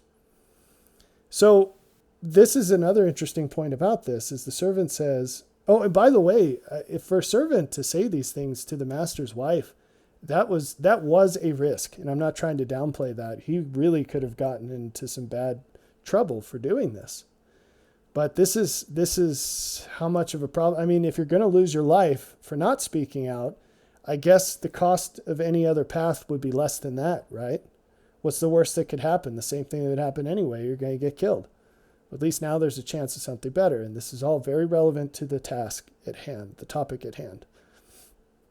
But there's this also. His strongest point of evidence to persuade Abigail is the following. He is such a son of Belial that a man cannot speak to him. She knows this is absolutely true. And it's sad that there are so many people to whom you can say nothing. Nothing you say will help. It's It's a terribly common disease. They are beyond reason. So the Lord only has one tool left with those people, and it's not good. Okay, so what happens is Abigail, she steals a bunch of her husband's stuff, which that's, the law back then. It wasn't hers. But she steals it anyway, and knowing what kind of a man he was, you got to understand what the risks are here. But again, she knows that she's going to die if she doesn't do this. So she steals a bunch of her husband's things, and then she takes them out to David, which is against his will, obviously. And there's this, you should read it, this prolonged display of absolute humility before David. And a result of this is that David spares the whole estate. He leaves them alone. He says, "Blessed be the Lord God of Israel, which sent thee this day to meet me." So that's honest recognition that the Lord was at work here. "And blessed be thy advice, and blessed be thou, which hast kept me this day from coming to shed blood, and from avenging myself with mine own hand. For in very deed, as the Lord God of Israel liveth, which hath kept me back from hurting thee, except thou hast hasted and come to meet me, surely there had not been left unto Nabal by the morning light any that pisseth against the wall." So at a minimum, he was going to kill every male. And he would have done it. This is David. He's not a chump, right? Not in this way, at least. When it comes to courage, that's not something he's lacking in. He's a determined man. He will do what he says he's going to do. Now, with this being said, I said Abigail's life was in danger anyway. Apparently, not so much. But, and that's important because Abigail, so I'm correcting myself here. The servant did what he did out of self-interest. Abigail did what she did because she cared for everyone else. And that's super duper important. And I apologize for misspeaking before. But this is really important for other things that we're going to talk about in other videos. But both the servant and Abigail spoke up, and they did so at great personal risk. Great personal risk. And they did it anyway. Okay? So that's a great example here. All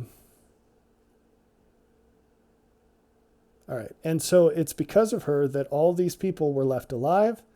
And then, of course, she's rewarded. Later, God kills Nabal, and Abigail becomes David's wife. And that apparently is something that she's quite happy with, based on the rest of the story. And she has children through David. So let's go to some pictures. And we are approaching the end of this, sort of. I don't know how long it's going to take. There's a chunk of scriptures at the end that we need to get through. But this is the pattern. This is the takeaway of what you need to do to flee Babylon, that no one has explained to you before, but that you're going to know now. And because you know, you'll be responsible. So I hope you are persuaded and that you act. Here's the pattern. You've got a big circle of what seems mostly good, and inside of it, you have a little circle of what seems mostly bad. So far, so good? Now, we're doing this in abstract to prevent any sacred cows from blocking your thinking and making you go into flight or fight. So you have what seems mostly good and what seems mostly bad. And what happens is when people criticize what seems mostly bad, even though you fully recognize it's mostly bad, what's going to happen is people will act like what they're talking about is the thing that's mostly good. They'll defend against the criticisms by saying, yeah, but look, these things are mostly good. And then they'll attack the people who are making the true criticisms. Because the criticizers aren't going to be talking about this. They're going to be talking about this. And they know this. Everyone knows this. But then dishonestly, people will defend using the mostly good. That's the tendency. And then things just keep rolling. And the mostly bad just stays there. Until the consequences come. Because since these haven't separated, what seems mostly good has to get hit with the same consequences as what seems mostly bad. And when that happens, it really doesn't matter that this was mostly good. So think about Nabal and his estate. Abigail was mostly good. The servants seemed mostly good. There's nothing wrong with the estate. It was bustling and working the way it should, right? But there's this Nabal guy who's a real problem. He's a real problem. So why is it that these don't get separated in practice? Why is it that humans resist separating this out? Well, maybe it's because they do think that they're tied together and they think that they'll lose something good by tossing out the bad. That never ever happens, but people believe it. They say, man, I can't give up this bad thing because I will lose good things. And it happens with people as well. I can't lose this bad person because I'll lose the good things.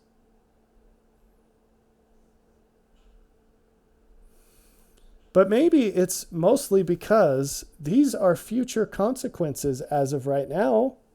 So why bother changing something if it works for right now? That's the main issue, that people will not look, quote, afar off. And it doesn't matter how obvious the sword hanging over your head by a thread is. They'll say, well, it's not dropping today. Why deal with it today if it can be put off till tomorrow?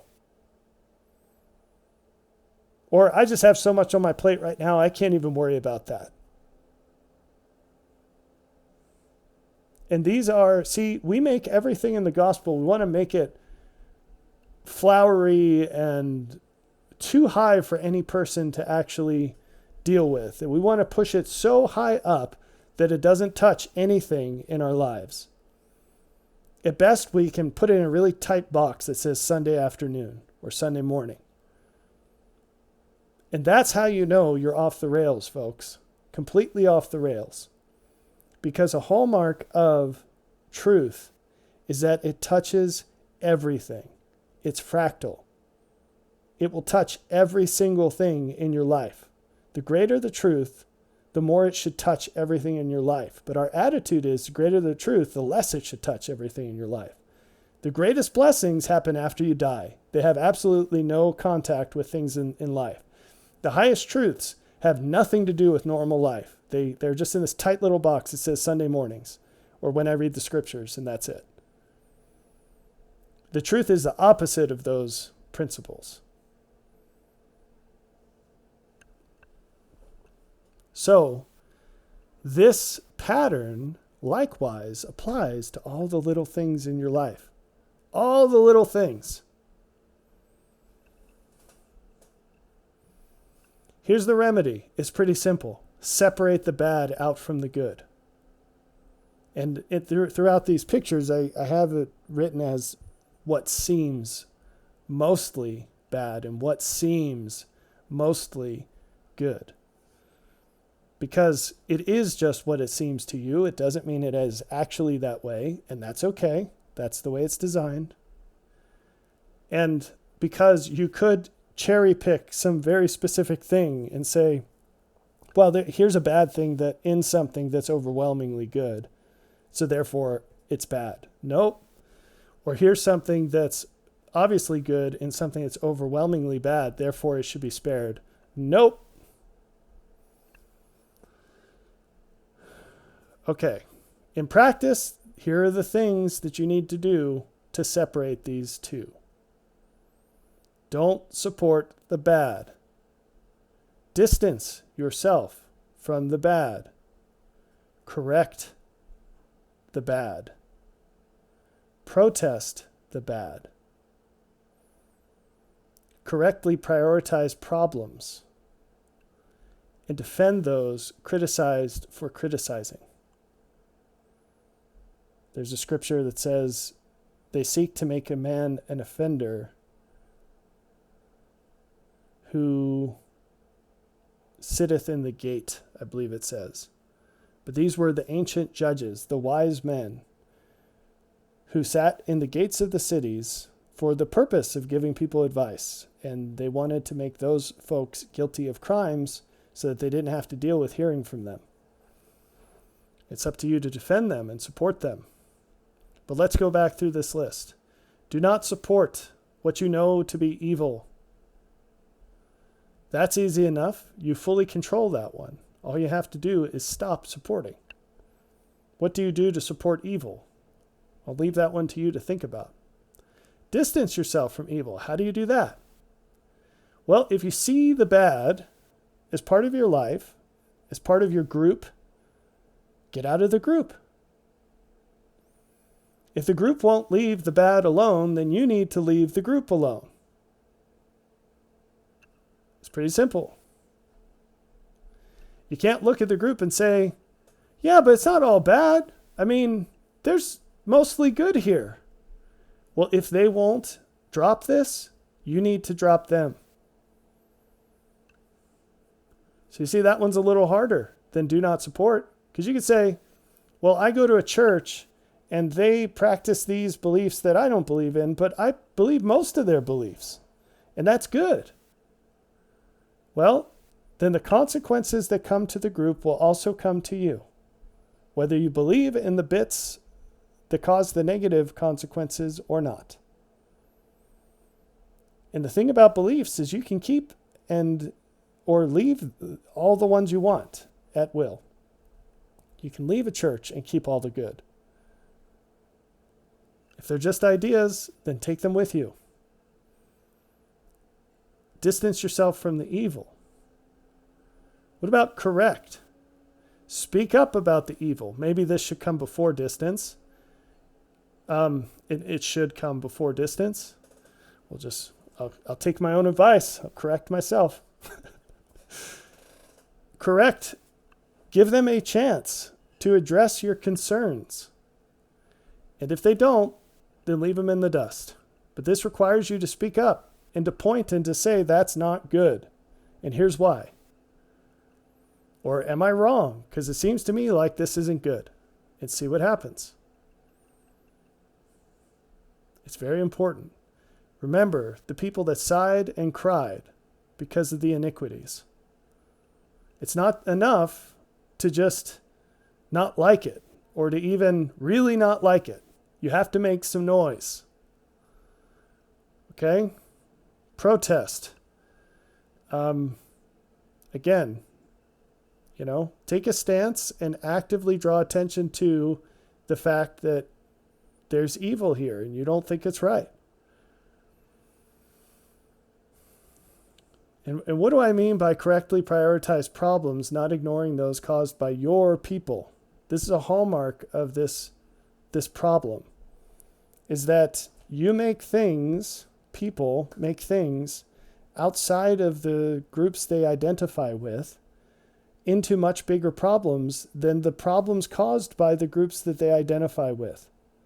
We do this as individuals, where we go out and we want to police everyone else's sins before we fix our own. That is wrong. It's contrary to God's will. He's been very plain about it. But we also do this at the next level, which is to say, well, our group has problems, but we're not going to talk about those. Instead, we're going to go fix everyone else's problems, usually using our group as leverage. And that's also equally bad. So sort things by their actual impact, not by how close or far they are from you. It's very easy to point the finger at someone that's really far away. It's not so easy to point the finger at yourself.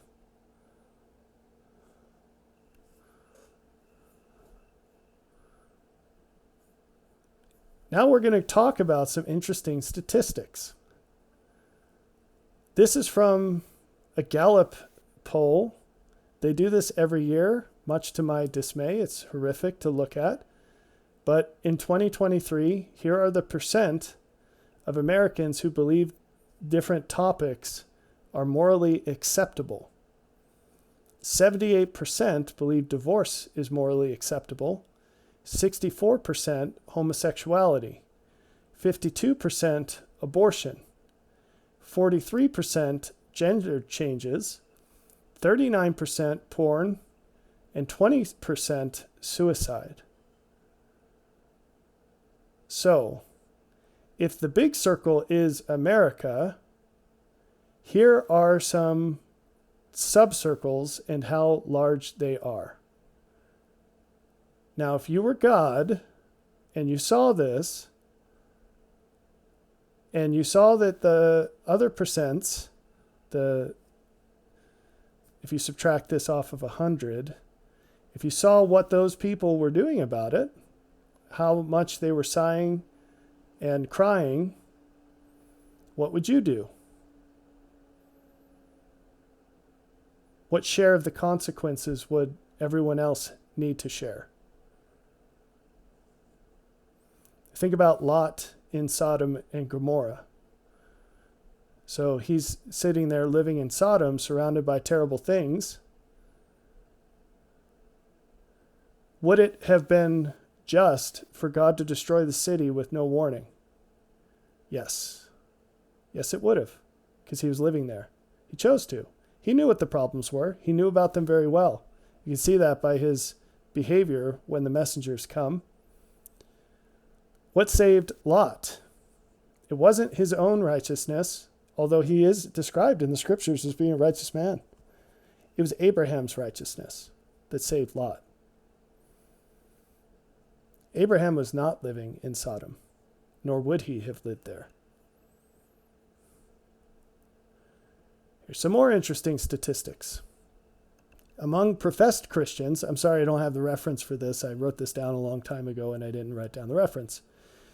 44% strongly favor gay marriage. It's probably higher now because, like I said, this is dated. And then there's a breakdown between different denominations on support for abortion. Some denominations, the lowest had 27% support. The highest had 60%. 60% support. I can't remember exactly where Catholicism was, but one of the only tenets of their faith is that they are anti-abortion. And birth control in general. And yet, it was higher than 50% said abortion is okay. 13 to 30% of different denominations think that gender can change after birth. 37% in some cases. And this wasn't like the New Age Church of Hippie or something. These are mainline named denominations. Okay?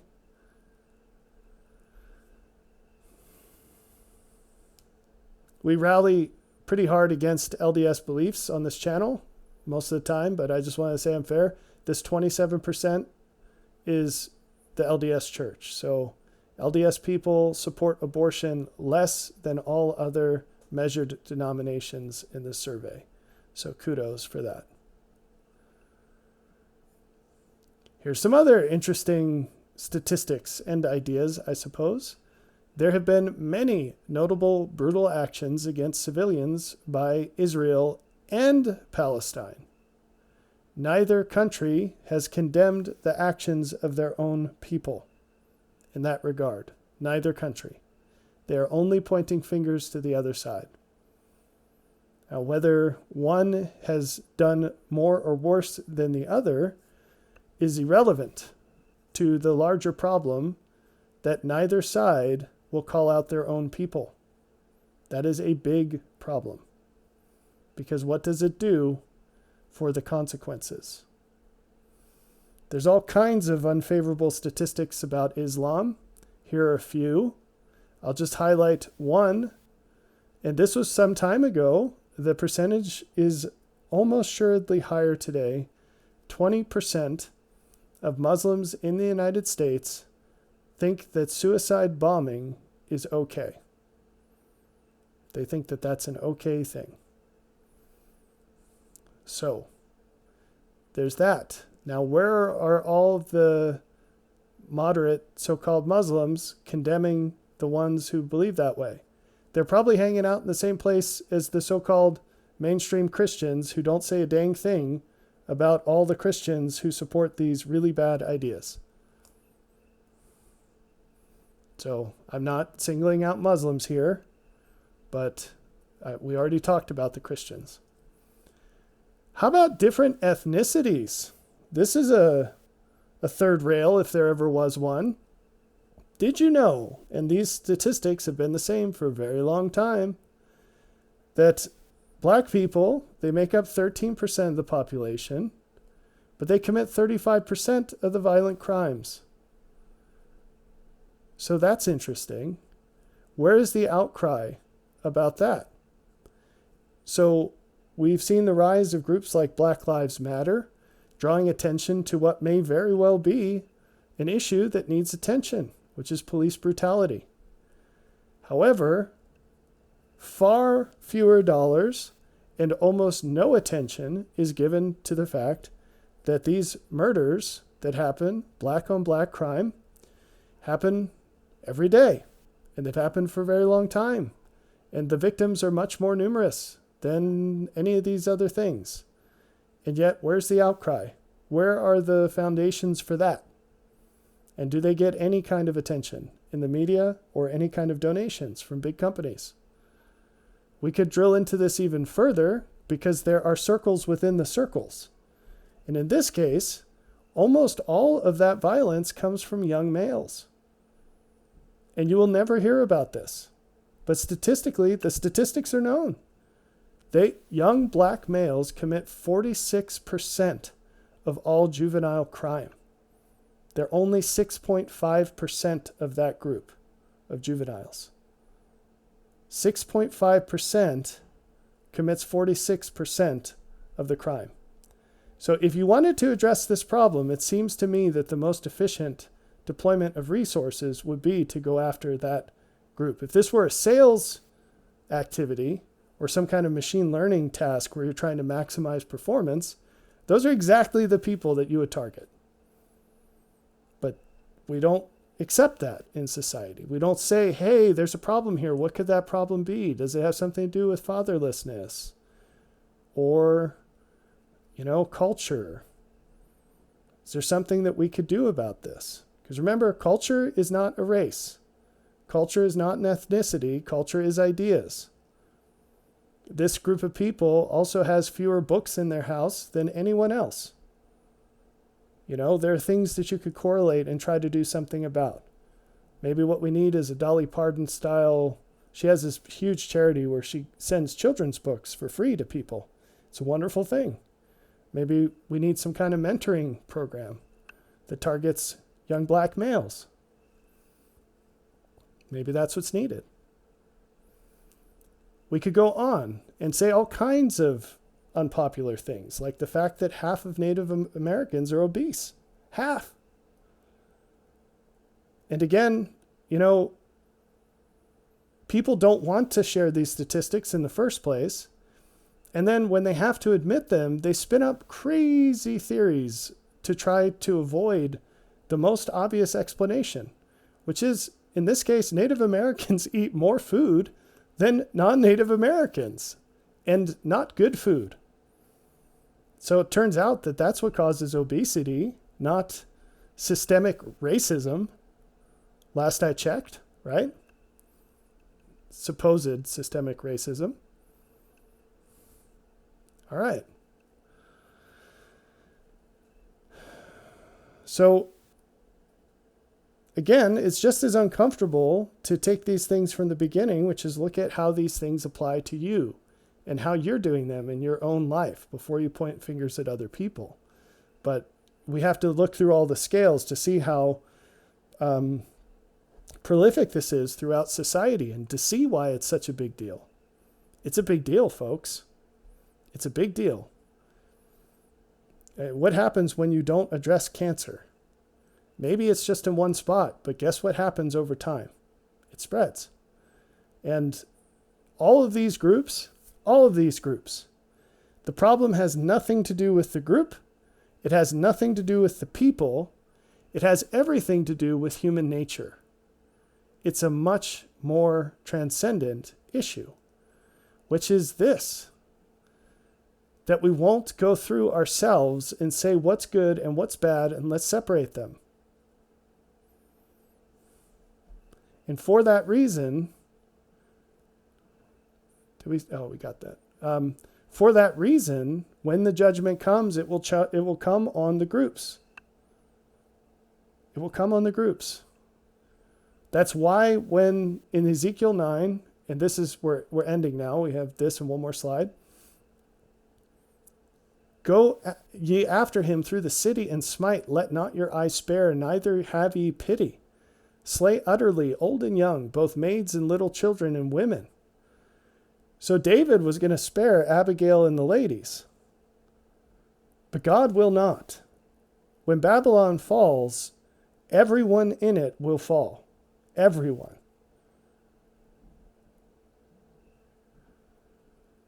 Except those who have the mark on their forehead, which is given to them that sigh and cry for all the abominations done in the midst.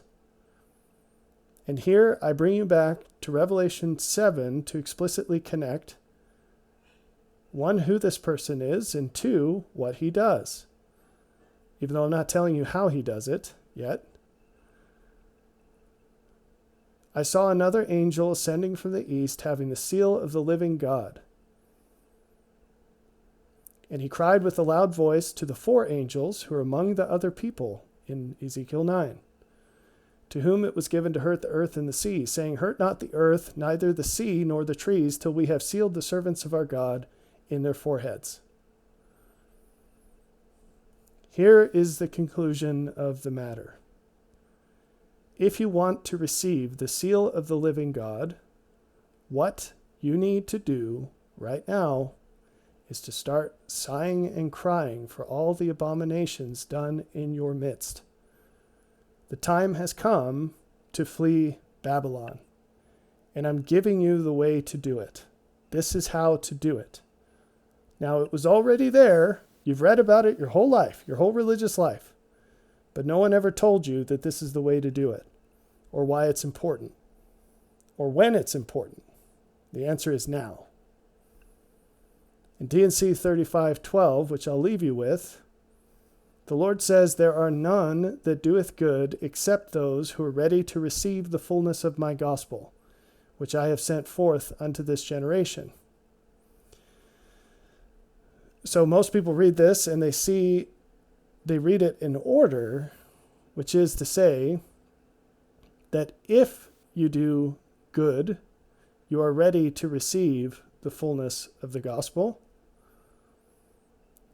I submit to you that part of what that means is sighing and crying for all the abominations done in your midst. A precedent to that, a prerequisite, is to sigh and cry for your abominations that you do, and to fix those before you point to anyone else. And those are the people to whom these heavenly beings will be sent to begin the process of sealing them in their foreheads. Because it takes a lot more than just marking them with some ink on their head.